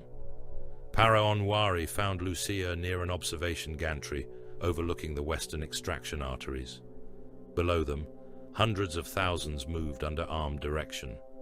The crowd flowed through barricaded channels, past servitor counters, beneath the barrels of heavy bolters and the red lenses of dark Krakens, standing like statues among the panic. Above, landers lifted in sequence, engines screaming, hulls packed beyond safe limit with bodies and prayer. Wari's armor glowed with faint living symbols. Blood had dried under his nose from the pressure of the hive mind. His voice was low over the private link. Some of the mines in the sealed zones were clean. Lucia did not look away from the evacuation flow. You know this? I sensed no brood touch in many. Fear, confusion, faith, nothing more. Could you name each one? No. Could you remove them before the infection moved, before panic broke the cordon, before the swarm reached the western arteries? Wari said nothing. The hive shook. Somewhere below, a support spine broke with a sound like a god's bone snapping. Lucia turned then. We do not have warriors to sort souls while the world is drowning. That does not make the clean guilty. No, it makes them unreachable. Wari's jaw tightened. There is a difference. There is. It changes nothing. For a moment the two space marines stood as brothers divided not by loyalty, but by the shape of duty. Wari was no fool softened by mortal sentiment. He had killed with blade, mind, and pressure. He had burned the wombs of the Xenos beneath the sea. Yet he had felt clean minds vanish behind sealed doors, and knowledge was a wound discipline did not close. Lucia's voice softened by the smallest measure, which in him was almost mercy. Remember them, Lexicanium. I will not. Below, the western gates opened for another column. Then the lower hive died. The black ocean entered through the foundations in full. It came upward through transit shafts, manufacturum wells, sump lifts, coolant arteries, and prayer vaults. Tyrannid feeder organisms came with it, slick and pale and endless. Eel gaunts swam through flooded corridors. Ripper swarms poured through drainage grates. Barnacled carnifexes smashed through bulkheads, softened by pressure and acid. Translucent synapse creatures drifted in the rising water, their skulls glowing like corpse lanterns beneath the emergency lights. The causeway to Extraction Spire Vaughan became the last artery out of the lower western hive. Repulsors held it. Their grav plates screamed under overload as they braced above buckling deck plates, heavy weapons firing down the length of the causeway. Last talons cut through Carnifex armor. Onslaught cannons chewed gaunts into pulp. Fragstorm launchers filled flooded approaches with explosions that turned water into red mist and shredded chitin. Dark Krakens fired from hull platforms and barricades, black armor glowing in the steam. Redemptor Dreadnought Neanzu stood at the center. He was a giant among giants, his sarcophagus sealed within a walking shrine of armor and wrath. His hull bore the white kraken and the scars of older wars. One arm carried a macroplasma incinerator. The other was a Redemptor fist, large enough to crush a battle tank's engine block. Acid had already eaten channels through his outer plating. Warning runes flashed across his chassis. He ignored them. A Carnifex came through the bulkhead to his left. Neanzu turned and caught it by the head. The beast drove talons into his torso plating, scraping toward the sarcophagus seals. The dreadnought shoved its skull against the nearest bulkhead and crushed. Chitin cracked, bone folded. The wall dented inward. The Carnifex thrashed, acid spilling from its mouth across Neanzu's fist. He pressed harder until the head burst against the metal, spraying brain matter, shell fragments, and steaming ichor across his armor. Enemy slain, Neanzu voxed, his voice a burial bell wrapped in static. Another brood surged over the body. He kept firing. Acid struck his sarcophagus housing in streams. Armor bubbled. Sacred seals burned away. The warrior interred within growled through the pain, old lungs and machines sharing the same rage. Above him, hundreds of thousands fled across the upper spans, packed shoulder to shoulder, driven by fear, faith, and the guns at their backs. "Neanzu," Mulel voxed. "Your sarcophagus seals are degrading." Noted. "Withdraw behind the repulsor line." Denied. That was not a request. "I am the door," Neanzu replied. "Doors do not flee." He fired again. Plasma turned a synapse creature into a collapsing sun beneath the water. For a brief instant, its psychic light went out, and the feeder organisms faltered. The repulsors exploited the pause, saturating the causeway with fire until the water became a broth of alien meat. Above, the last extraction column cleared the span. Lucia received the confirmation rune. He looked to the sinking hive around him. Towers leaned. Lower decks vanished beneath black water. Fires burned under rising steam. Entire districts collapsed inward as the foundations gave way. Millions still remained in the doomed levels. Their vox calls rose and merged into one endless pleading sound. "Seal the artery," he ordered. Explosive charges detonated along the causeway supports. The span broke behind the last evacuees, falling into the flood and taking the next wave of Tyranids with it. Neanzu remained on the far side for 3 more minutes, firing until the water reached his chest plating and alien bodies covered him like a living mound. Then his signal vanished beneath static and pressure. No one spoke his name until the evacuation was complete. Hive Kordrath collapsed into the sea at dusk. It did not fall all at once. It folded by districts. Lower Manufactoria sank first, dragged down into black water by eaten foundations and the weight of their own machinery. Habstacks leaned together like exhausted giants, struck, shattered, and spilled their populations into the flood. Cathedral spires broke from their bases and disappeared into the ocean with bells still tolling. Defense towers fired until water swallowed their gun decks. The central hive mountain groaned, split, and descended in a storm of steel, stone, bodies, fire, and prayer. From the evacuation heights, the survivors watched their world drown. Millions had been saved. Millions more had been condemned. The dark Krakens stood between the living and the Black Sea. Their armor burned, acid scarred and streaked with ash. Some mortals knelt to them. Some spat curses until fear stole their voices. Some looked upon the black-armored giants and understood that salvation could have a monster's face. Lucia watched the last spire vanish beneath the water. Beside him, Uari closed his eyes as the final clean minds went silent below. Zitadan planted Hadosmite against the deck and spoke for the warriors, for the dead, for the damned, and for the Imperium that would record the evacuation as a victory. The hive is lost. Lucia looked toward the drowned ruin, where something vast still moved beneath the surface. "No," he said. "The bait is set." Far below, beneath the drowned capital, the true synapse beast answered with a pulse that shook the black ocean. The legend of the dark Krakens grew darker. The battle barge deep translated into real space through a wound of blue fire and screaming mathematics. The warp spat it back into the material realm amid the wreckage of a dying system. Reality shuddered around the vessel's arrival. Geller field runes burned hot across the bridge shrines. Astropaths chained into their cradles bled from eyes and nostrils as the last echoes of the immaterium clawed at their souls. The machine spirit of deep growled through its decks, ancient and wrathful, as if offended that the void had dared become so crowded with prey. Around Bianzir, the heavens were no longer black. They burned.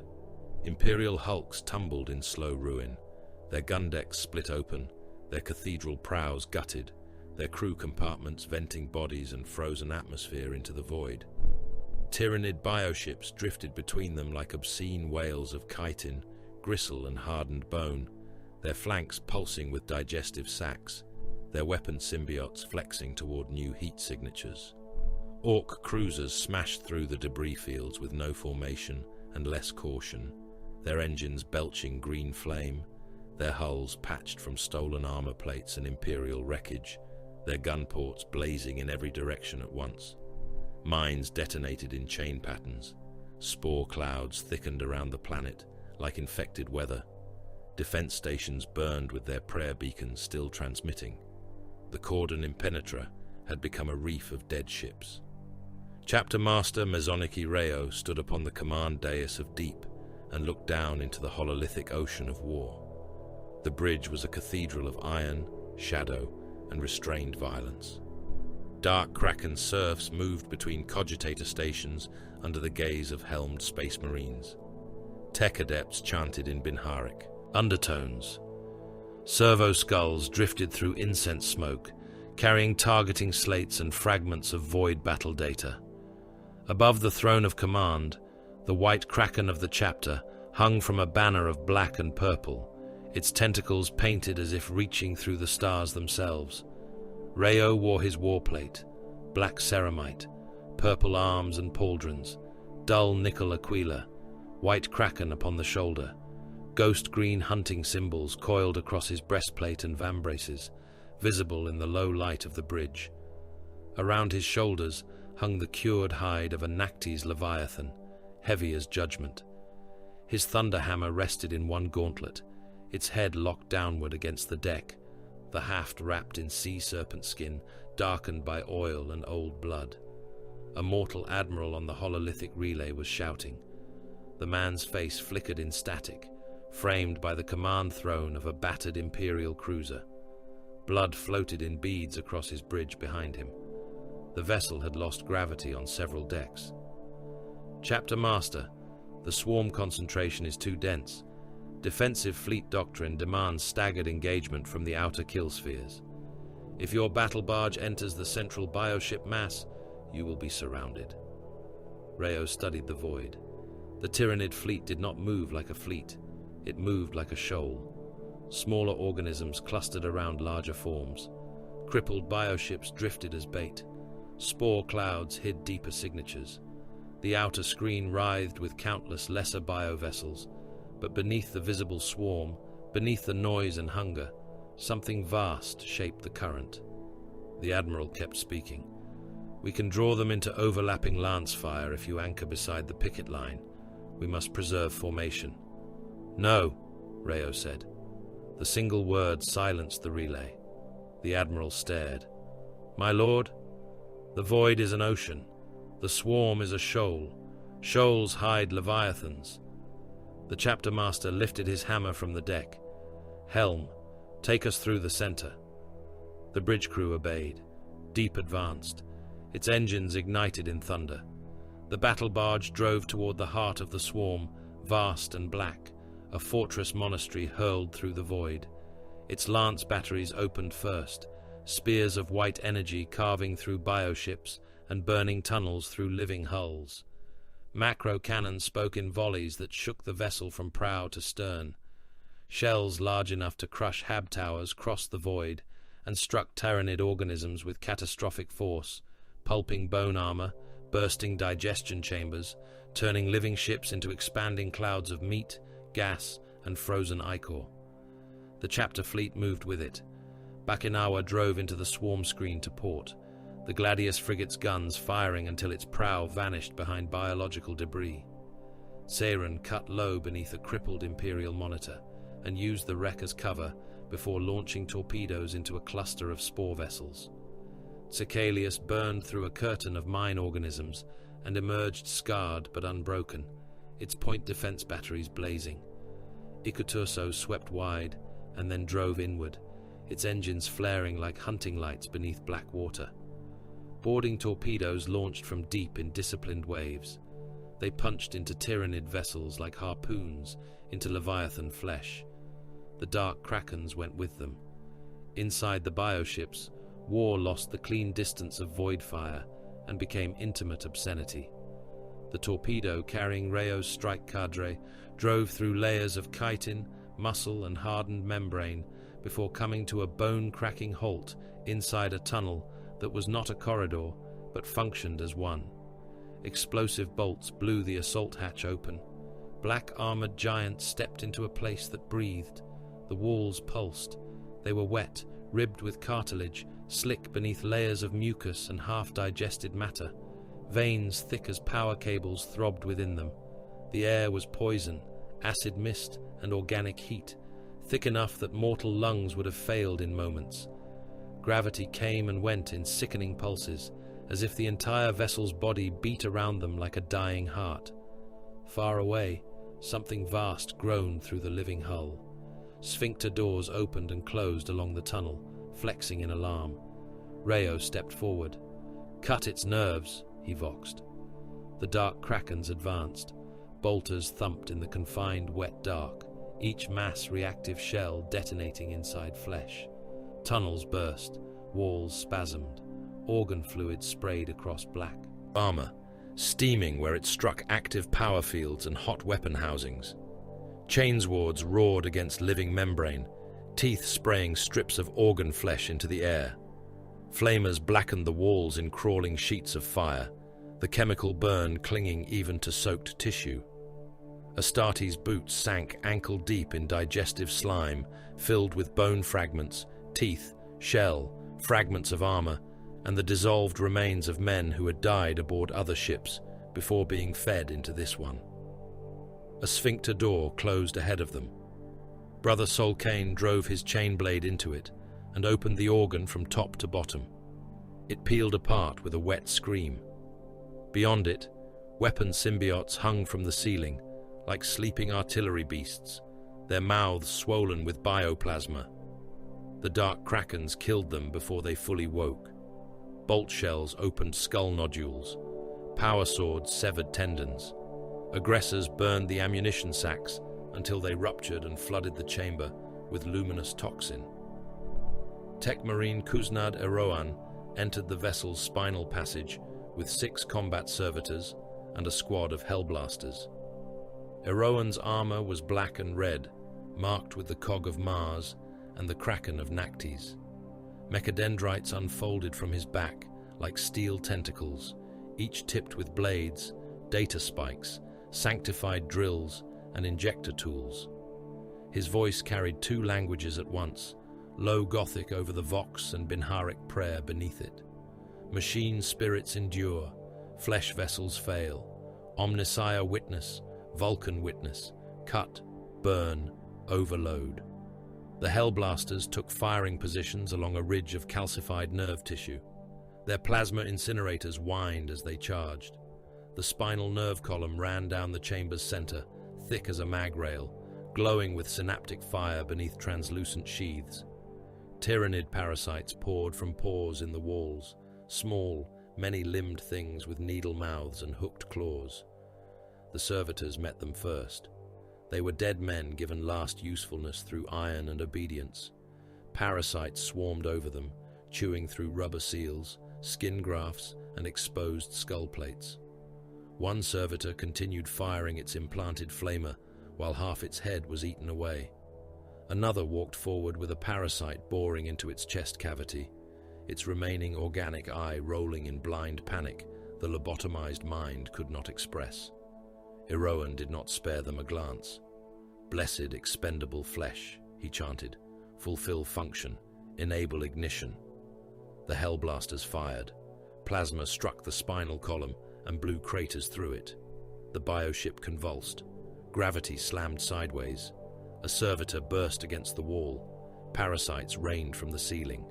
Eroan locked his boots, drove 3 mechadendrite spikes into the nerve tissue, and began forcing overload commands into a biology that did not understand machine law and therefore deserved correction by agony. "Accept transmission," Eroan said. "Accept pain. Accept termination." The nerve column ignited from within. Elsewhere in the bioship, Rayo found the digestion womb. It was a chamber large enough to hold a chapel. Sacks hung from the ceiling in rows, filled with dissolved matter and half-formed organisms. Streams of nutrient slurry flowed through channels in the floor. The smell was a physical thing, a humid rot of acid, meat, blood, and chemical hunger. At the chamber's center waited a monstrous tyrannid alpha warrior. It was taller than the others. Its skull was crowned in layered horn and psychic nodes. 4 arms unfolded from its torso, 2 bearing bone swords, 2 ending in claws shaped like hooked execution blades. Lightning moved beneath its carapace, not true electricity, but synaptic force given visible shape. Around it, smaller organisms twitched and bowed, their minds pressed flat beneath its command. Rayo walked toward it. The Alpha Warrior hissed.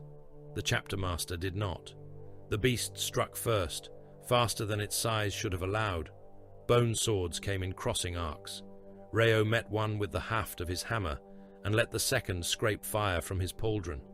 He stepped inside the creature's reach and drove his knee into its abdomen hard enough to crack the plates there. A claw came down toward his helm. He caught the wrist in one gauntlet and crushed until the limb folded. The beast head-butted him. Rayo's helm snapped back. Warning runes flashed across his sight. He tasted blood where his teeth cut the inside of his mouth. He answered with the thunder hammer. The first blow struck the Alpha Warrior's shoulder and shattered the joint, blasting chitin fragments into the surrounding sacks. The second hit its ribs and drove it sideways into a digestion vat. The vat burst, spilling acid and half-liquefied corpses across the floor. The beast rose in a spray of filth, shrieking through mandibles wide enough to swallow a man's head. Rayo advanced. The Alpha Warrior drove both bone swords into his chest plate. One glanced from the Aquila, the other punched through outer ceramite and bit into reinforced underlayer. Rayo seized the weapon, snapped it near the hilt, and brought his hammer down onto the beast's skull. Once, the crown cracked. Twice, the creature's eyes burst. Third, its head split open, and synaptic lightning erupted through the fractures, crawling over Rayo's armor in snapping white veins. He did not stop. 4th, 5th, 6th. By the final blow, there was no skull left, only pulp, shell fragments, and psychic fire bleeding into the chamber. The smaller organisms collapsed around him, suddenly empty, twitching in the fluids of the womb. Rayo looked down at the ruined Alpha. "Largest in this room," he said. "Not largest in this war." The discovery came when the spinal column died. Eroan's overload propagated through the bioship, forcing it to spasm against the surrounding swarm.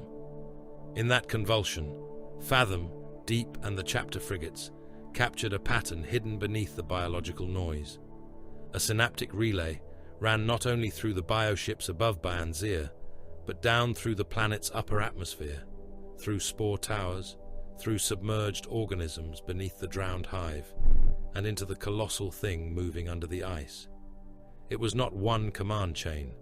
It was one organism expressed through many bodies. At the heart of the void swarm, screened by lesser bioships and spore fields, pulsed a Norn node.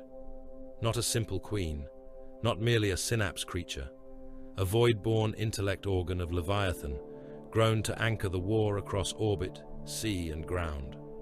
The submerged synapse beast below Bayanzir was linked to it, like a limb linked to a brain.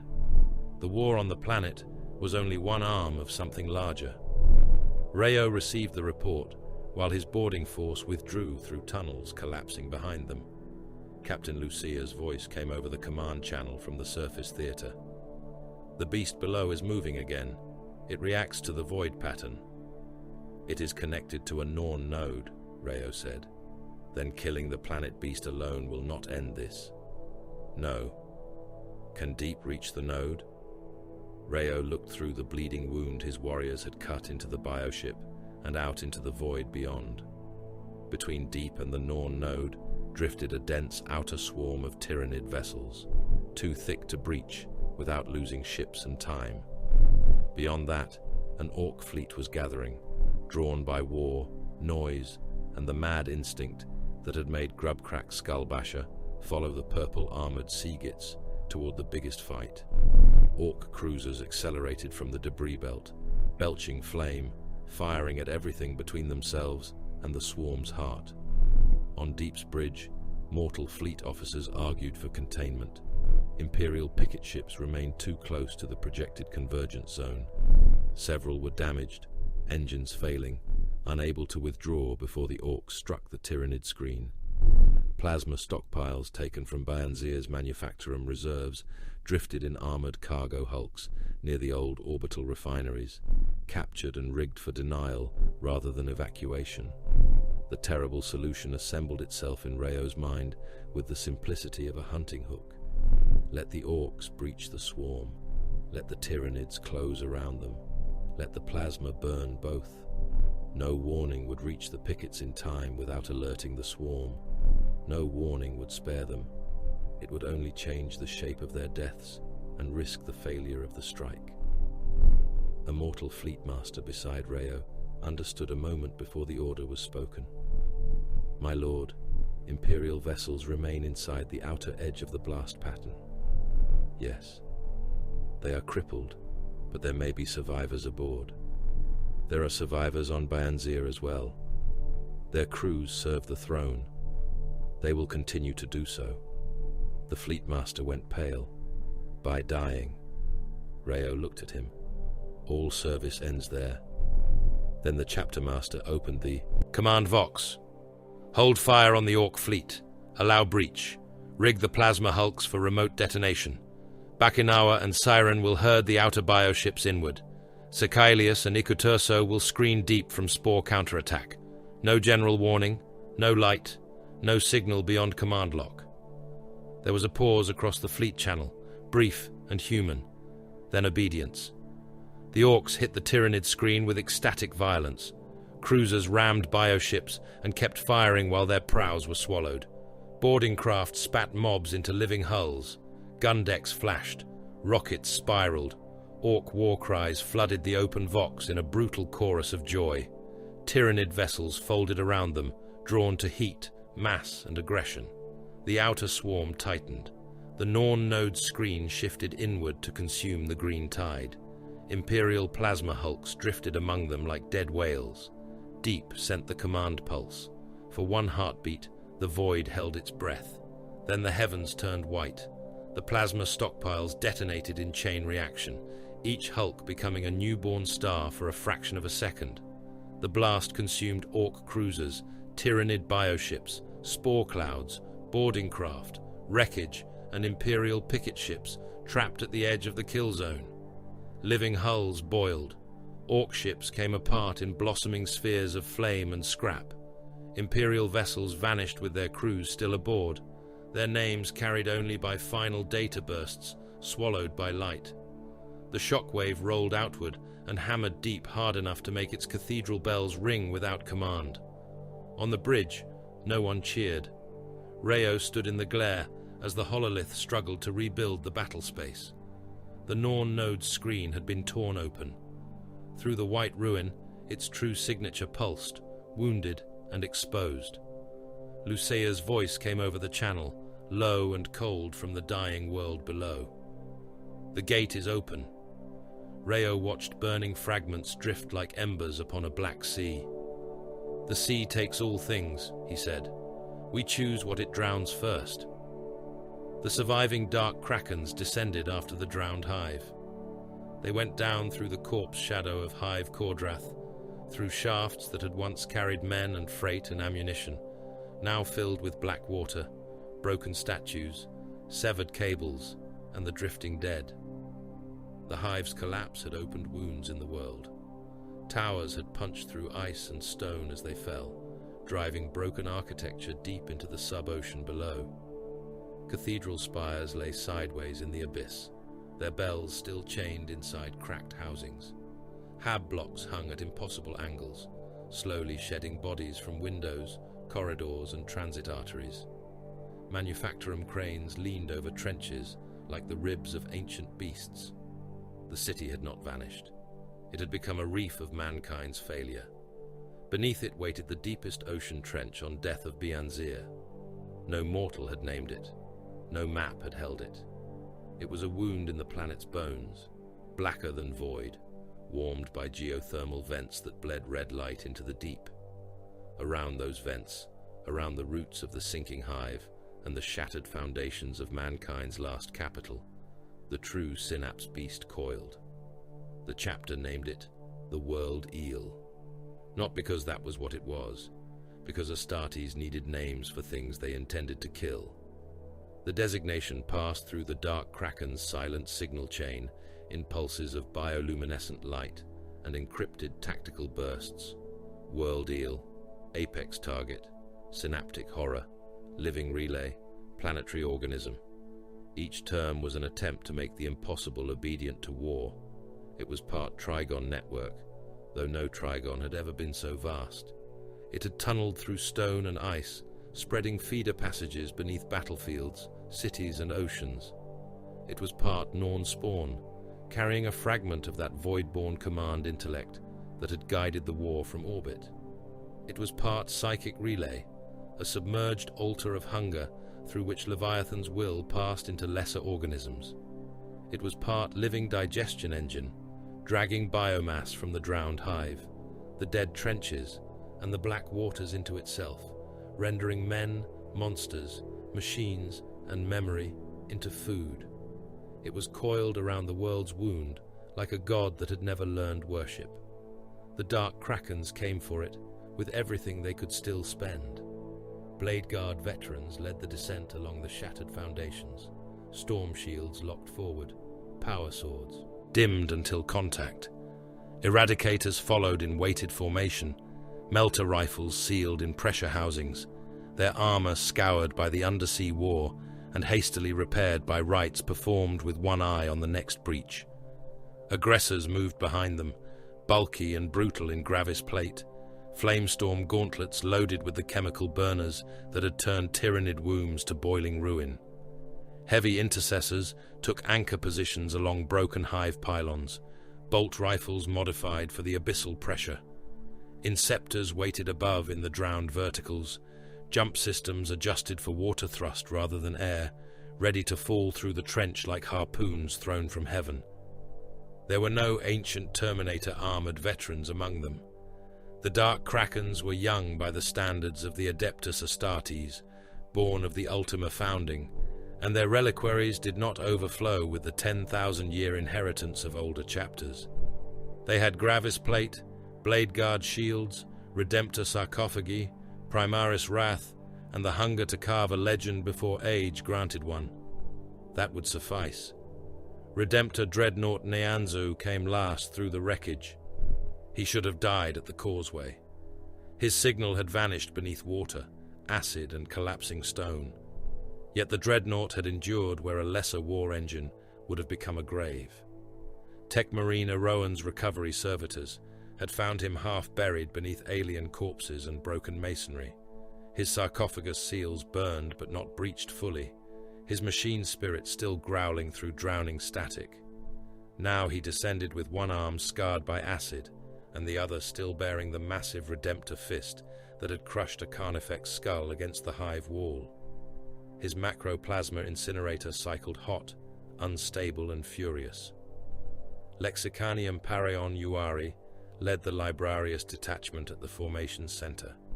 His bioluminescent symbols glowed softly in the black, living marks of Nactes against the dead sea of Bienzir. Nightclaimer rested in his right hand. His left was pressed against the drowned stone of the hive's broken spine, feeling the psychic current that ran through the trench. Captain Krigeni Lutseor stood at the edge of a collapsed transit causeway overlooking the abyss. Below him, the world eel moved. At first, the mind refused to understand its scale. It was not one shape, but many. A colossal spinal body wound through the trench, disappearing into caverns, emerging again around vent fields, wrapping itself around hive roots and geothermal towers. Armor plates larger than hab blocks shifted beneath layers of translucent membrane and barnacled chitin. Tendrils thicker than voidship masts anchored it to stone. Feeder mouths opened along its length, each ringed with teeth, each gulping in clouds of dissolved matter from the drowned hive. Synaptic nodes pulsed beneath its hide like captured stars. Digestion sacs hung along its flanks in obscene clusters, swelling and contracting as they birthed war. Lucia drew Ice Piercer. The relic blade awakened with a cold shimmer, its power field making the surrounding water crawl. "Anchor," he ordered. The dark Krakens chained themselves to the trench stone. Mag locks bit. Adamantine hooks slammed into rock. Chains passed from belt to shield ring, from greave lock to ruined pylon, from dreadnought frame to broken foundation. The image would have been mythic if any mortal had survived below to witness it. Black-armored giants, purple-limbed and ghost-lit, fastened themselves to the bones of a drowned city in the deepest black of a dying world. Around them, the abyss trembled with the movement of a monster large enough to make armies seem like insects. The world eel attacked. It did not lunge like a beast. It changed the ocean. A pressure wave rolled outward from its coiled body and struck the dark Krakens with the force of a continental avalanche. Chains snapped taut, stone cracked. Heavy intercessors were slammed against pylons, hard enough to dent their armor inward. One Blade Guard veteran lost grip with one hand and was nearly torn from his anchor before two brothers seized his backpack and dragged him back into formation. The water itself became a hammer, crushing, bending, punishing every seal and joint. Then came the psychic shriek. It tore through helm wards and autosenses, through armor and discipline, a soundless scream that made vision fracture into red and black. Mortal troops would have drowned in their own minds. The Astartes endured by hatred, training, and oath. Wari raised Nightclaimer and spoke a counterword. The librarians beside him added their own will, psychic hoods flaring, force weapons shining pale in the trench dark. The world eel birthed its answer. Its digestion sacs split. Thousands of adapted gaunts vomited into the trench. They came half-folded and wet from the wombs, limbs snapping into place as they entered the water. Eel-bodied hormogaunts spiraled forward in dense shoals. Spine-backed swimmers with human bones still embedded in their forming meat darted through the clouds of afterbirth. Larger warrior forms emerged, dragging nerve cords behind them like umbilical chains before biting themselves free. The ocean became a blender of teeth, claws, bolt trails, and blood. The dark Krakens opened fire. Bolters thumped beneath the water in brutal cadence. Each mass reactive shell detonated inside alien flesh and turned it into spreading clouds. Heavy intercessors fired from anchored positions, their recoil absorbed by stone, chains, and transhuman strength. Aggressors bathed the oncoming swarms in chemical flame that crawled through the water in sickly orange veils, sticking to chitin and boiling organisms alive.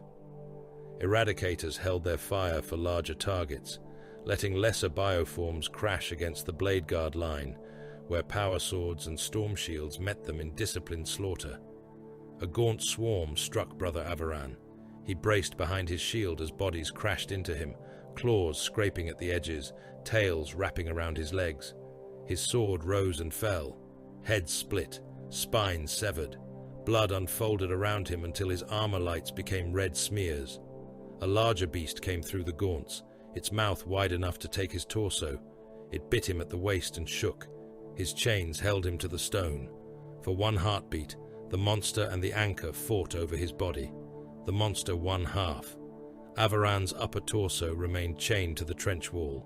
His legs vanished into the swarm. He was still alive when he lifted his bolt pistol and fired into the creature's mouth until the weapon clicked empty. Then a second beast crushed his helm flat between its jaws. No one broke formation. No one spoke his name. Not yet. Wari reached outward with his mind, not toward the world eel. That path was a black ocean with the hive mind waiting at the bottom. Instead, he sought the older lives of Bianzir's deep, the native predators that had endured before the Tyrannid arrival. He found them hiding beyond the vent fields, blind trench hunters, armored eels, pressure sharks with lantern organs, vast scavenger rays that fed upon geothermal blooms and the dead. Their minds were simple, wary, wounded by invasion. He touched them with memory of Nactes, not words, not command, but shape. Prey, invader, blood, kill. Some answered. Shapes emerged from the dark beyond the battle, native predators drawn by psychic urging, hunger, and territorial rage. They struck the tyrannid flanks with savage innocence. A pressure shark tore an eel-gaunt swarm apart in its jaws. A trench hunter wrapped around a warrior and crushed until chitin buckled. Scavenger rays descended upon digestion sacs and began ripping them open with hooked mouths. For a moment, the abyss itself fought beside the dark Krakens. Then the hive mind turned. Its attention touched Uwari. He had felt it before as pressure. Now it was an eye-opening in the dark. Not hatred, not even malice. Recognition. The native predators went rigid, then screamed in their tiny souls as synaptic force crushed through them. One by one, the hive mind took the shapes Uwari had touched and folded them back toward him as prey. He saw himself through their senses, heat in armor, blood in metal, a bright mind wrapped in meat and ceramite, food that burned. For the first time since the war began, Parayon Wari understood what it meant to be hunted by something that did not know fear, pride, or mercy. The hive mind pushed deeper. It almost took his name. Nightclaimer shook in his hand. His armor lights flickered. One librarian beside him screamed through clenched teeth as blood filled his helm. Another slammed his force staff into the stone and died standing, his mind collapsing into static. Wari forced himself to remember the sea of Nactes, not as prey, as abyss. He bit down hard enough to crack one of his own teeth and drove Nightclaimer through the skull of a gaunt trying to reach him. Psychic force exploded down the blade. The hive mind recoiled by the width of a breath. That was enough. Reclusiarch Zetadan began the chant. It passed through the dark Krakens, not by open vox, but by close armor relay, by light pulse, by memory. The words of the Codex Tenebris Abyssa glowed across their armor in green-blue fire. Oath text brightened along pauldrons and breastplates. Shame marks ignited. Hunt runes awakened. The names of dead brothers crawled over black ceramite like living script. "We are not shepherds," Zetadan intoned. His voice was iron beneath the sea. "We are the thing in the black water," the brothers answered. "That kills what comes for the flock." The chant continued as they marked themselves for death, not with ink, not with ceremony, with acceptance. Each warrior knew the calculation now. They were too deep for easy extraction. The world eel was too vast to kill cleanly. The Norn node above still pulsed wounded, but alive. The hive had drowned. The world had become a trap around them. Good. A trap could close both ways. Lucia cut his chains. "Eradicators," he voxed. "Open its hide." The melter beams struck the world eel's nearest armor plates. Heat bored through the abyss in white lines. Massive chitin sheets glowed, cracked and sagged. The creature convulsed, sending another pressure wave through the trench. One eradicator was ripped from his anchor and swept into a birthing spasm, vanishing beneath a torrent of gaunts. Another kept firing while a warrior impaled him through the chest. He turned the melter muzzle against the beast's abdomen and cooked both of them in the same shot. The armor plates opened.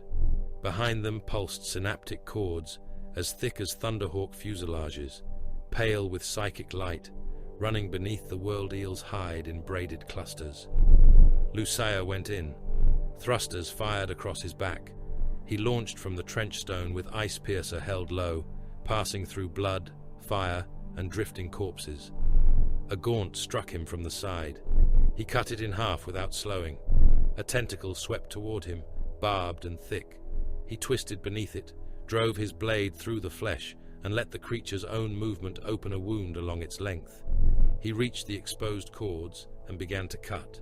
Ice piercer bit deep. The first cord parted in a burst of light and black blood. The world eel's psychic scream made the trench walls shed stone. The second cord took 3 strikes. The third wrapped around the blade like a living cable before Lucia planted one boot against the beast's flesh and tore it free in a spray of nerve matter. The world eel answered in meat. A mouth opened where no mouth had been. It swallowed Brother Solkane whole from the waist up, armor and all, then bit down. His lower body drifted away, still kicking once before the nerves failed. Brother Kell reached for him too late and lost 3 fingers to the same jaw before smashing a grenade into the wound and sealing it with detonation. A pressure limb descended upon a squad of heavy intercessors. 1 brother escaped, 2 did not. They were crushed flat inside their armor, ceramite bending inward, bones and organs compacted until blood vented from every seal in slow dark streams. Their bolters remained locked in their dead hands. Neanzu advanced through the carnage. The Redemptor dreadnought moved like a damaged god, macroplasma firing until the weapon overheated and locked. A tendril wrapped around his left arm and tightened. Servos screamed. Metal buckled. Neanzu drove his fist into the tendril again and again, but more limbs came, coiling, constricting, dragging him toward a feeder mouth large enough to swallow his entire chassis. His left arm tore free at the shoulder mount. The dreadnought staggered. For an instant, the severed limb drifted beside him, still trailing cables and hydraulic fluids. Neanzu seized it with his remaining fist. He used his own severed arm as a club. The first blow smashed a gaunt cluster into pulp. The second broke the tendril around his torso. The third struck the world eel's nearest eye, a vast black orb set behind translucent armor. The limb shattered against it. The eye cracked. Neanzu reached with his remaining fist. "For the drowned," he growled. His Redemptor fist drove into the cracked eye up to the wrist. He clenched and tore. The eye ruptured, vomiting fluid, nerve strands, and luminous jelly into the sea. The world eel convulsed so violently that chains across the trench snapped like thread. The dark Krakens held where they could. They died where they could not. Lucia cut another synaptic cord and felt something change. The world eel stopped screaming. That was wrong. The pressure did not lessen. The swarm did not retreat. The beast did not die. Instead, the psychic field around them folded inward, becoming intimate, precise, almost gentle. The water darkened. The red geothermal vents dimmed. The armor lights of the dark Krakens flickered as if something moved between them, touching each symbol, each oath mark, each name written in bioluminescent ink. Then the voices began. "Lucio." The captain froze for less than a heartbeat. The voice belonged to Haroun, the brother whose gene seed Mulel had harvested in the burning bunker. It came through the water, through the vox, through bone. Kell. Avaran's voice, though Avaran's skull had been crushed moments before. Wari, the dead librarian, the one whose mind had collapsed under the hive mind's pressure. Zitadan, Jugatun's voice, rolling with static and reactor fire. Neanzu, a voice older than the dreadnought's sarcophagus, a brother from before internment, a man long dead inside the machine. Across the trench, every dark Kraken heard a different ghost. The world eel had grown its final adaptation. Not chitin, not claw, not pressure, not poison, memory. It had taken the dead, tasted the signals, listened to the rites, learned the names, and shaped a psychic lure from the voices of fallen brothers. The abyss filled with the speech of the dead, calling each warrior home, calling each by name, calling from inside the black water, like kin waiting beyond pain. Uari lifted Nightclaimer with a shaking hand. "It has learned us," he whispered again. This time, no one corrected him. The world eel coiled tighter around the drowned roots of Hive Kordrath, and the dead began to beg the living to stop fighting. The dead spoke with borrowed voices beneath the drowned world. They came through the black water in whispers and command tones, in half-remembered battle cant and the rough accents of Nakti's clanholds, in the last breaths of warriors whose gene seed had been harvested and those whose bodies had been lost beyond recovery. They came through helm vox and bone induction. They came through the pressure in the skull. They came through the living inks glowing across black ceramite, each symbol pulsing in rhythm with a heart that did not belong to any son of Vulcan. The younger Nactes born heard the worst of it. Brother Varkos, his half-burned face sealed beneath a repaired helm, heard the aspirant he had once dragged from the Black Sea during training. The boy had died before implantation, ribs cracked by pressure, eyes wide and white from the terror of the deep. Now that same dead voice called from the world eel's psychic lure, soft as tide water against stone. Come below, the hunt is done, rest where the dark began. Varkos's bolt rifle dipped. Brother Avaran had died already, torn in half and crushed in the preceding assault. Yet warriors who had known him from the Nactes trials heard him laughing in the water. Not his battlefield voice, not the hard tone of an Astartes, his youth voice, clan-born, proud, still human enough to remember warmth. You were right, brothers. Only Nactes knows us. Come home. Another heard drowned kin from before ascension, names his indoctrination should have burned down to ash. Another heard the aspirants who had failed the first dive, the ones whose bodies had been given back to the abyss. Another heard the black ocean itself, vast and maternal and false, promising an end to pain, an end to command, an end to the crushing pressure of being made into a weapon and never allowed to be anything else. Then came the voice that nearly broke them all. It was deep, gentle, impossible. My sons. The world eel gave them Vulcan. Not truly, never truly. The Xenos had not known the Primarch. It had tasted fragments from their minds, scraped reverence from ritual, stolen the shape of longing from oath and prayer.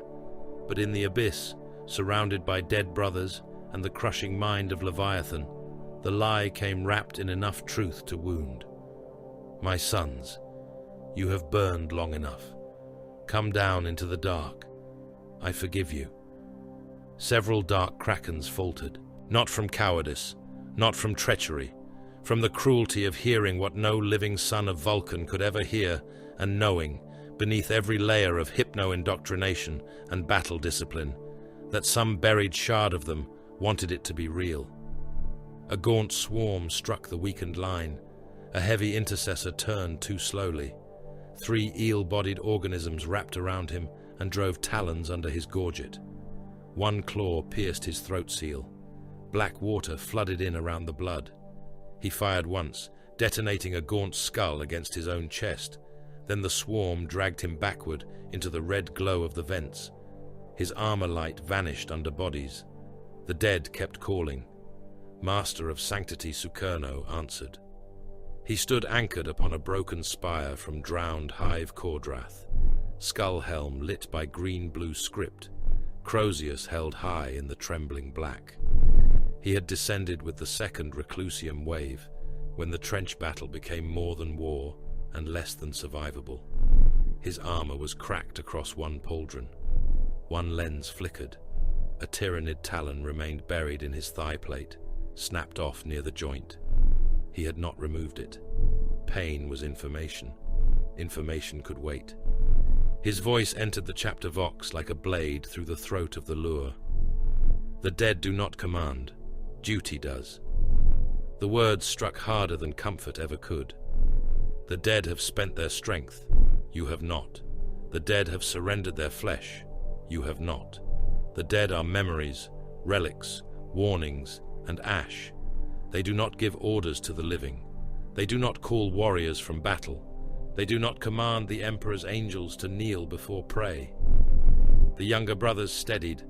Sukerno's Crozius flared as he smashed a gaunt aside, breaking its body against the stone spire. He spoke as he killed, each word heavier than prayer. You hesitate because the beast has found your wound. Shame. Shame upon hesitation before Xenos mimicry. Shame upon ears that bend toward carrion voices while brothers die beside them. Shame upon the warrior who mistakes grief for command. The dead voices hissed. The world eel tightened its psychic pressure. forcing more names into the water.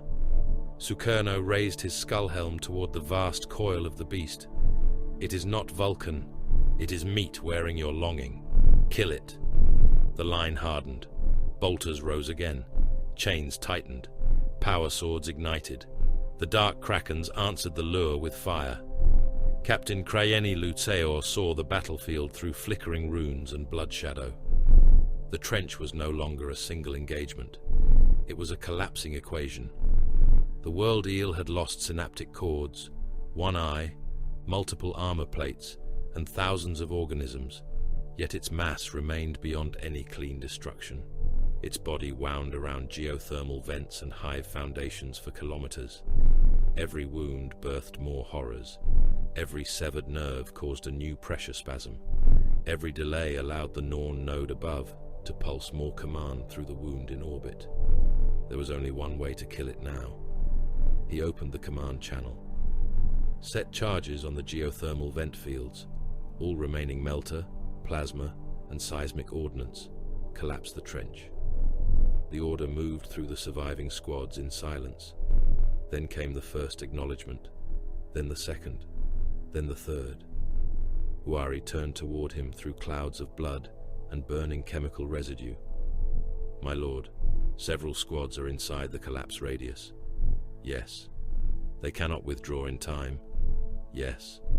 The vent fields will rupture the ocean floor. The pressure shift alone will kill any brother not anchored beyond the western shelf. Then those within the radius will die. Uari drifted closer, boots scraping against the stone as his gravlocks fought the current. Nightclaimer glowed in his hand. There may be another way. Lucio looked at him. Name it. The beast is not merely flesh. Its body answers the mind behind it. If I enter its consciousness, if I can paralyze its synaptic response, the charges may be placed deeper. The collapse may kill it without spending every squad trapped below. You can do this? No. Then why speak? Because impossible is not the same as false. A pressure wave rolled through the trench. 3 chains snapped. A Blade Guard veteran was torn from the stone and disappeared into a birthing cloud, his transponder vanishing under hundreds of Xenos signatures. Lucio watched the spot where the warrior had been. Then he looked back to Uari. Enter its mind.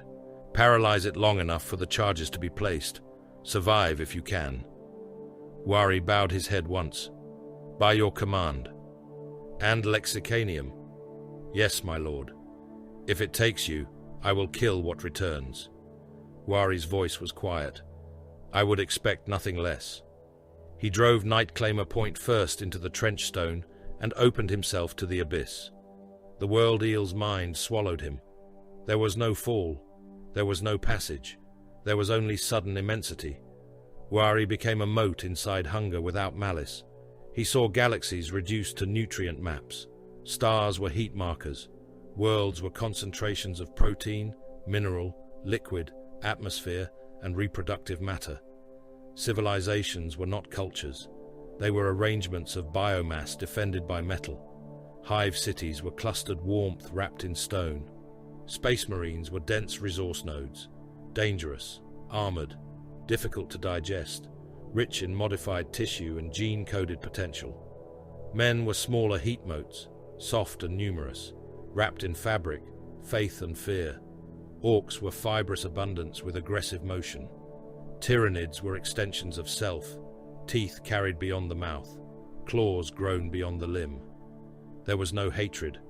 That made it worse. Hatred could be resisted. Hatred could be answered with fury, mocked with defiance, wounded through pride. This was appetite as law.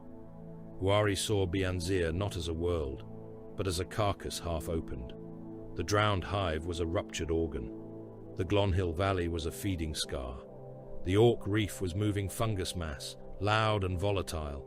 The dark Krakens were pressure points of pain and resistance, black shells filled with hot meat and destructive light. The world eel did not resent them. It adjusted around them. It learned. It fed. It continued. The hive mind noticed him. Attention vast enough to flatten moons turned inward. Uari's sense of self began to peel away. His name went first at the edges. Parion blurred, Wari thinned. Lexicanium became a function without a face. He clung to Nightclaimer's psychic echo and to the living symbols on his armor, to Nactis's Black Sea, to the predator mind he had once touched, to the Codex chant still moving through the warriors outside. The world eel pressed deeper. It showed him his ascension, or tried to. He remembered surgical light, then lost the faces around it. He remembered the first time he survived the abyss, then lost the name of the brother who had pulled him from the water. He remembered his first kill as an Astartes, then lost the color of the sky above that world. Memories tore loose like flesh under hooked claws.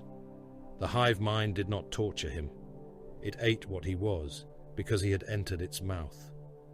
On the battlefield, Lucia and Zitadan fought back to back beneath the beast's exposed throat. The world eel's smaller mouths opened around them, vomiting gaunts into the water.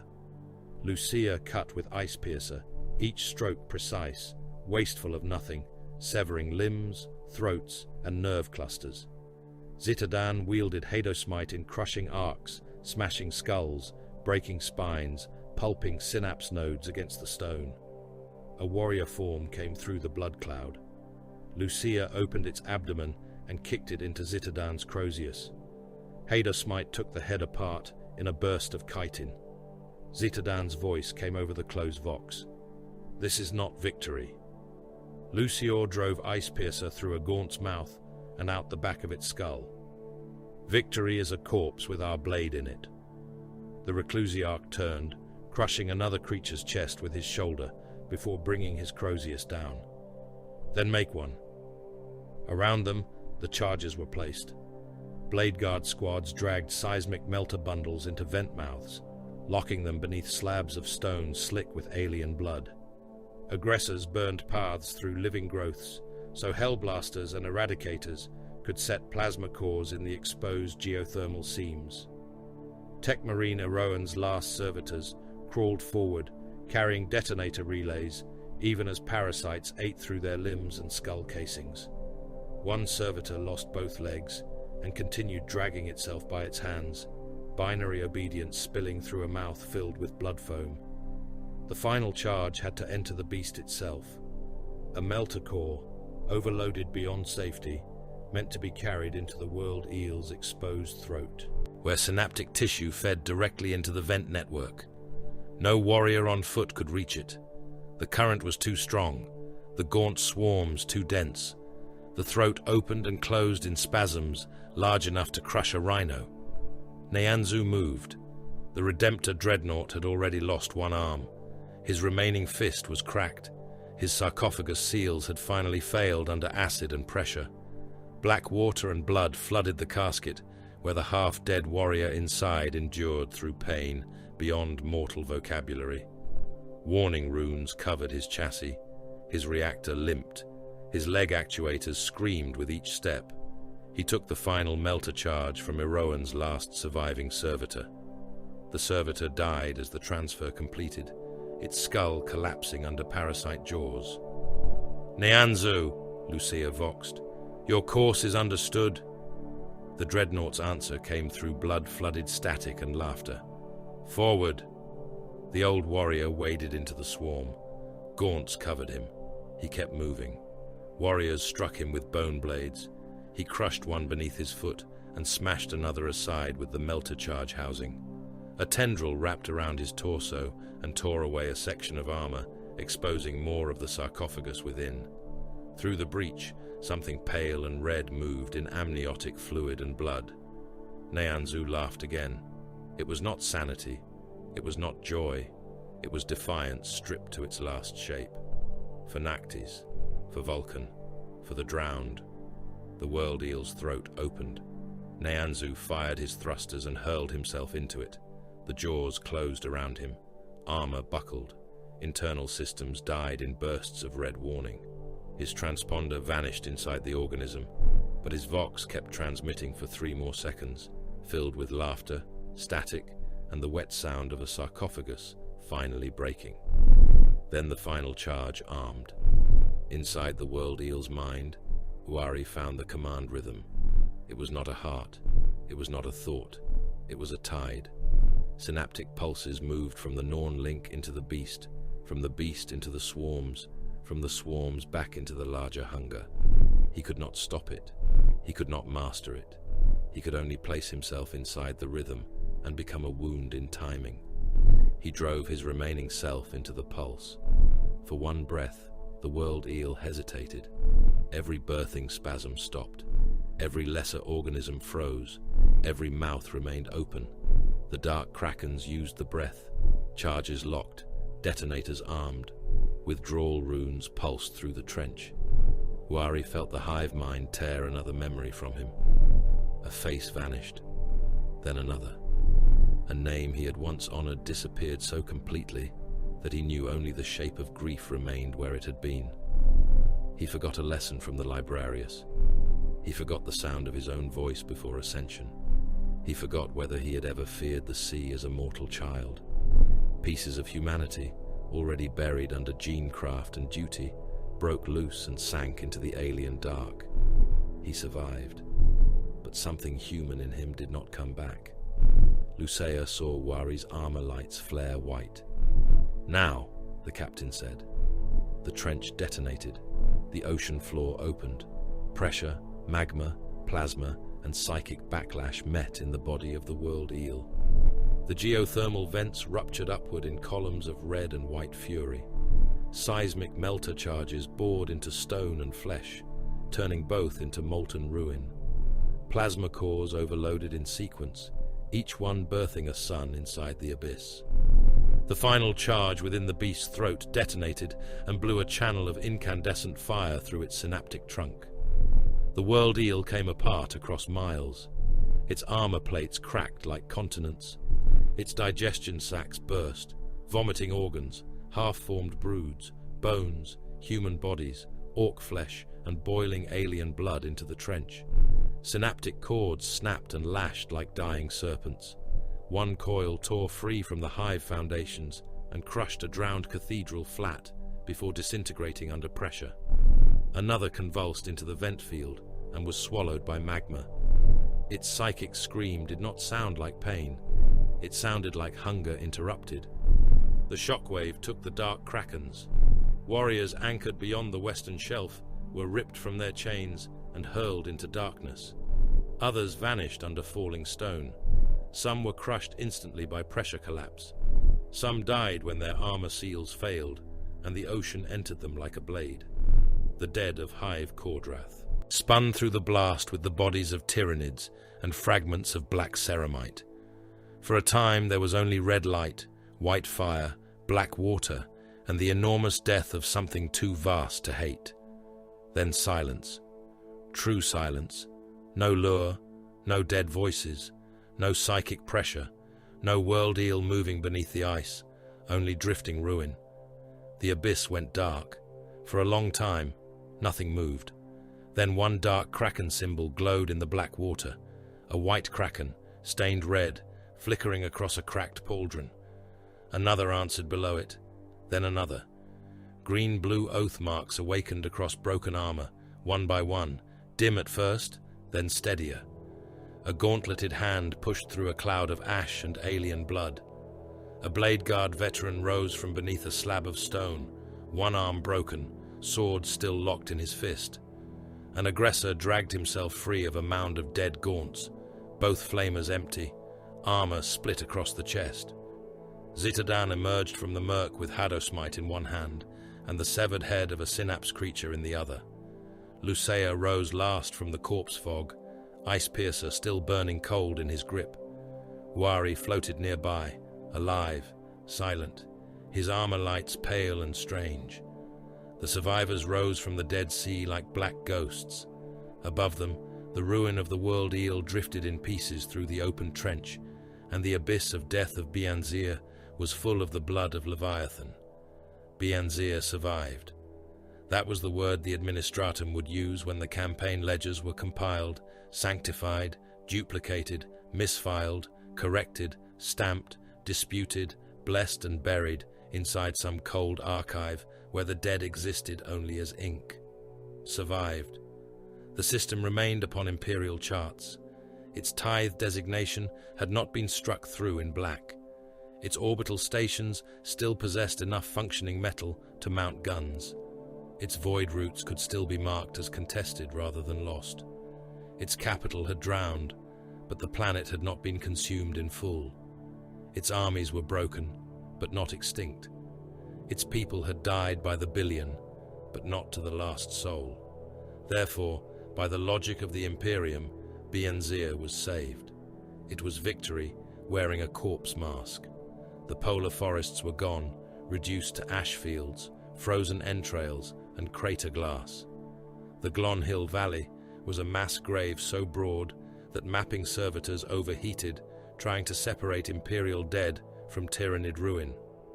The equatorial manufacturum reefs burned for weeks, their platforms collapsing one by one into black water slick with oil, promethium, xenos ichor, and the rotting bodies of orcs still fighting over wreckage even as they drowned. Hive Kordrath was no longer a city, but a drowned reef of towers, cathedrals, transit spines and bones beneath a sea that steamed with poison. Every shore smelled of salt, ash, acid, and old blood. The Astra Militarum counted the dead because counting was the only ritual left to men who had no strength to grieve. Regiments became numbers, battalions became loss columns, companies became red lines through parchment. Entire command staffs were listed as presumed consumed. Millions of civilians were classified as unrecoverable population mass. Servitors marked under Munitorum property codes outnumbered living clerks capable of recording them. The tally grew until the officers responsible stopped speaking it aloud. Billions dead across the war zone. Billions more displaced, infected, starving, burned, drowned, wounded, frozen, or assigned to labor details, clearing corpses from evacuation platforms before disease did what the Tyranids had failed to finish. The Tyranid splinter was broken locally, not destroyed. The distinction mattered to every mind that understood Leviathan. Spore organisms still drifted in the upper atmosphere. Brood pockets still hunted in the drowned hive reefs. Feeder organisms remained in caverns beneath the ice, blind and leaderless, but no less hungry for their blindness. The Norn link above Bianzir had been wounded in the void and severed through the death of the world eel. Yet the greater hunger remained elsewhere, beyond augur reach, beyond prayer, beyond the comforting lie that anything so vast could truly be slain by one campaign.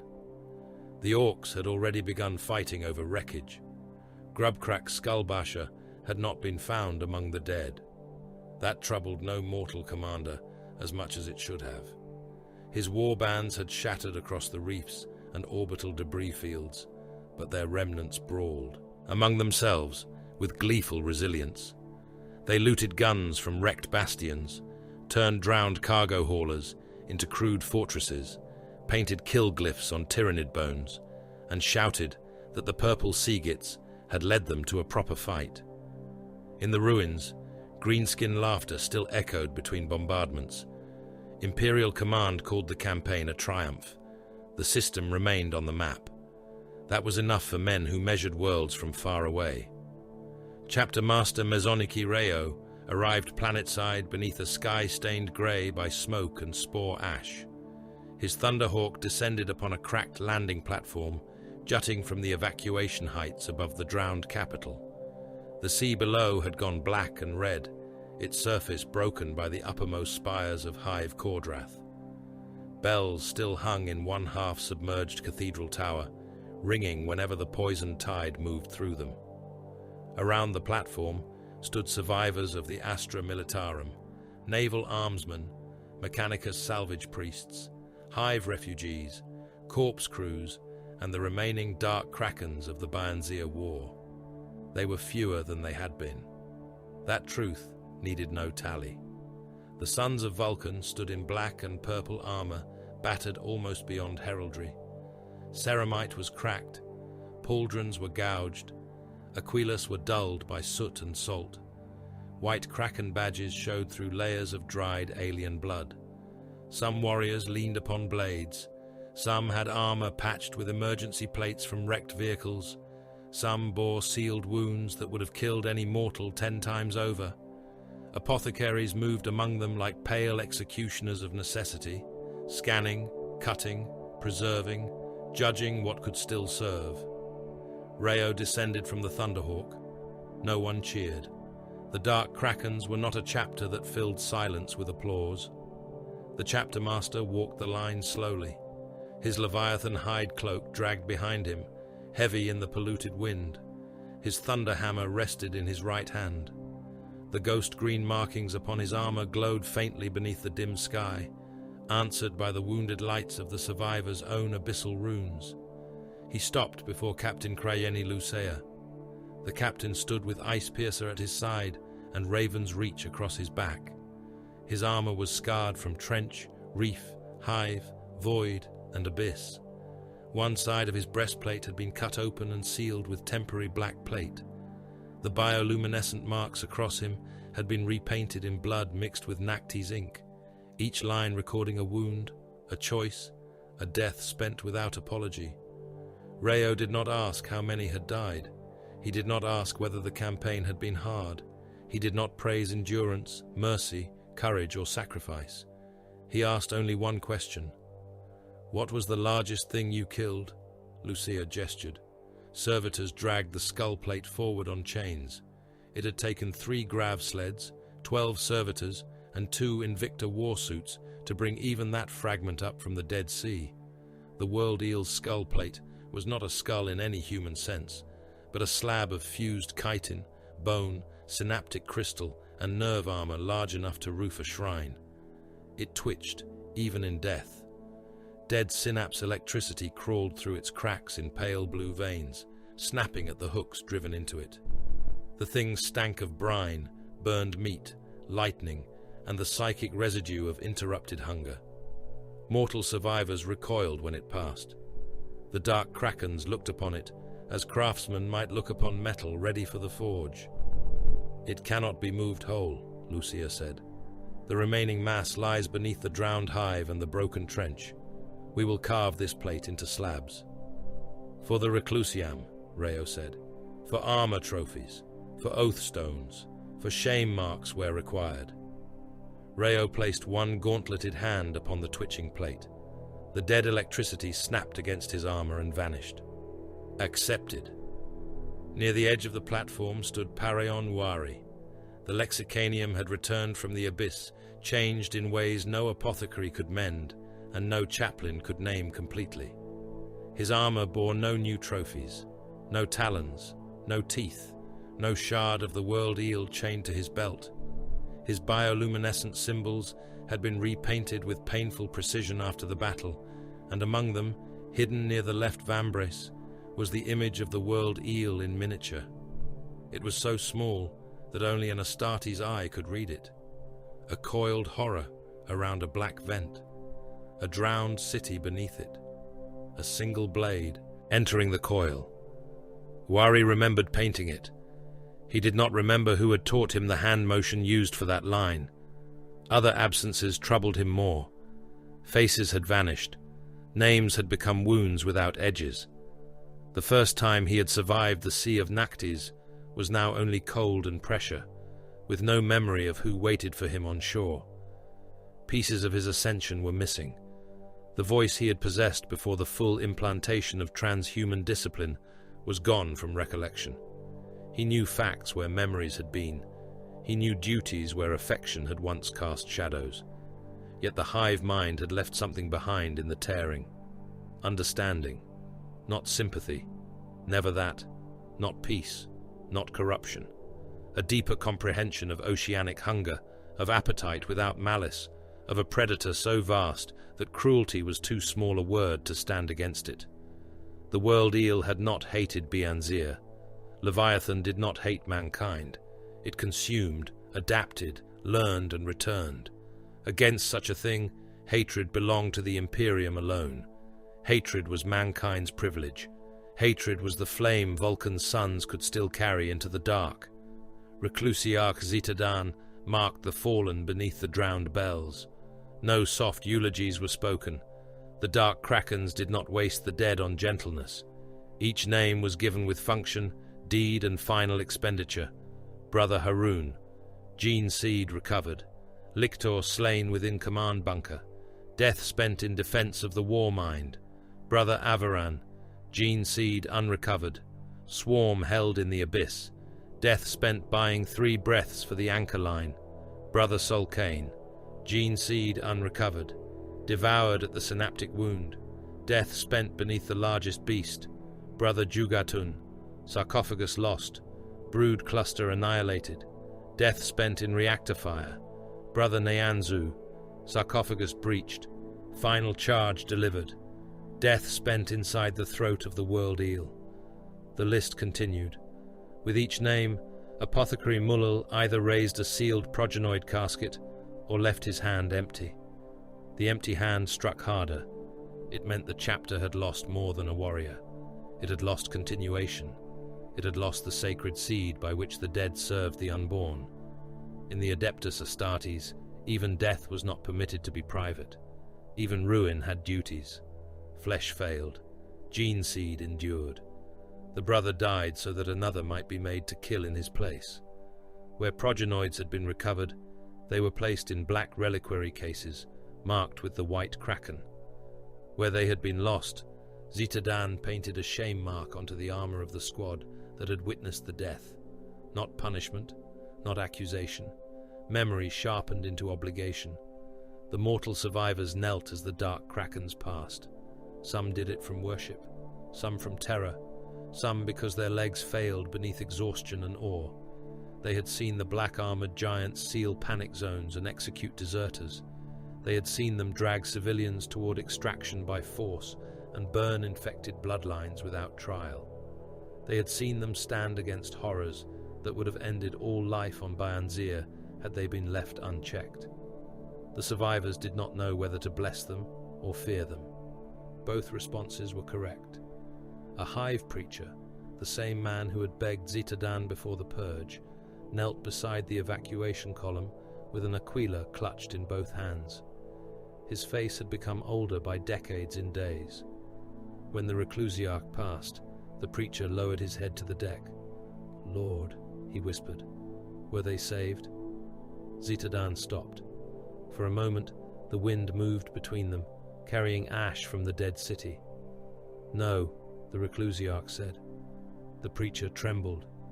Zitadan looked toward the survivors being loaded into transport craft, toward the wounded, the starving, the weeping, the silent, and the half-mad. "They were not saved," he said. "They were spared. Teach them the difference." Then he walked on. Rayo convened the surviving commanders upon the landing platform, while the corpse crews worked below, and the fleet burned the last visible spore clouds from low orbit.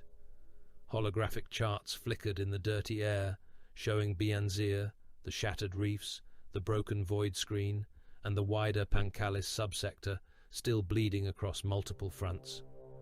Red sigils marked active Tyrannid movement. Crude greenskin glyph overlays marked Orc concentrations. Distress runes pulsed from moons, stations, and worlds the campaign had not reached. A mortal admiral spoke first. "With the world eel destroyed and the void node wounded, can the subsector be declared stabilized?" Rayo looked at him until the man understood his error. "No." The word was quiet enough that men leaned closer to hear it. "The campaign is not finished," Rayo said. "It has widened." Lucia stood at his side, silent. Rayo touched the hololith. Several systems flared. Leviathan still hungers. The orcs still gather. Splinter organisms remain below this planet's ice. The Norn shadow has withdrawn, not died. The largest beasts remain alive somewhere beyond the next void current. "And Bianzir?" asked the Lord General, his voice hollow. Rayo looked down at the drowned world. "Hold it." "With what?" "With whatever still has hands." The Lord General almost laughed, then seemed to remember that laughter had become a luxury for other wars. Above them, Deep turned in orbit. The battle barge bore fresh scars from void combat, its armor blackened where spore impacts had burned, its gun decks streaked with frozen ichor from bioships killed too close to the hull. Servitor crews and chapter thralls already moved across its outer plates in void harness, painting new luminous kill runes into the black plating. The symbols would glow in darkness, readable to the sons of Nactes and almost invisible to lesser eyes. One rune marked the world eel, another marked the Norn breach. Others recorded the drowned hive, the black trench, the orc reef, the night of 100 horrors, and the brothers whose gene seed had been recovered from the ruin. In the holds of deep, warriors prepared for the next war. Blades were sharpened with slow reverence. Bolt rifles were stripped, cleaned, blessed, and reassembled. Chains wards were opened so bone fragments and alien tendon could be removed from between the teeth.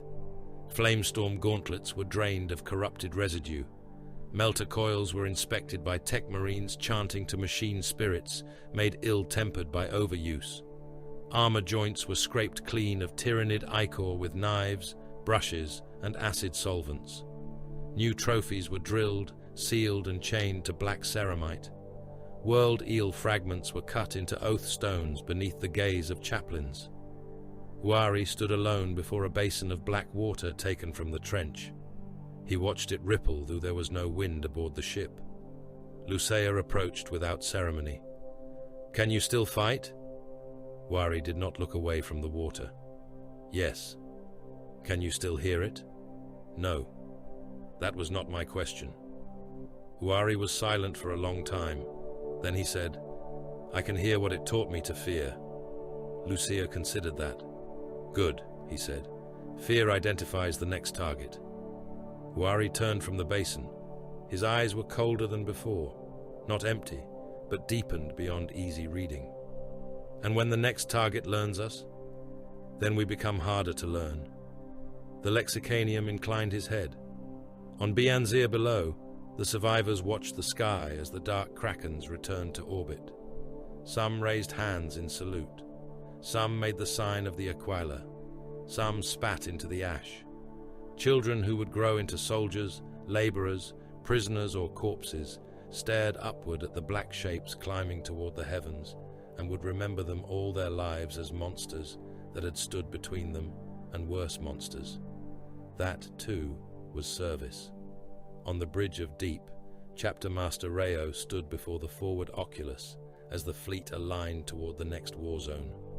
Bakinawa, Seren, Sekalius, and Ikuturso formed around the battle barge like hunting beasts around a larger predator.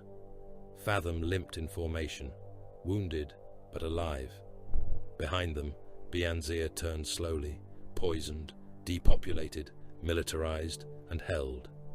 Ahead, the Pancalis subsector burned. Astropathic cries waited in the dark. Orc engines gathered in distant belts. Tyrannid splinter fleets shifted beyond the edge of augur certainty. Worlds begged, commanders lied, priests promised deliverance. The Imperium endured by feeding its own body into the jaws of the future. Rayo placed one hand upon the newly carved oath stone mounted beside his command throne. The world eel's dead synapse electricity flickered once beneath his gauntlet. "Set course," he said. The helm obeyed. Deep turned from the ruined world and entered the black. The dark Krakens were not called strongest because they were kind. They were not called strongest because they were ancient, beloved, radiant, or glorious. They were called strongest because they sought the largest horror in the dark, chained themselves before it, and made it die first. In the far future, that was as close to mercy as mankind could afford.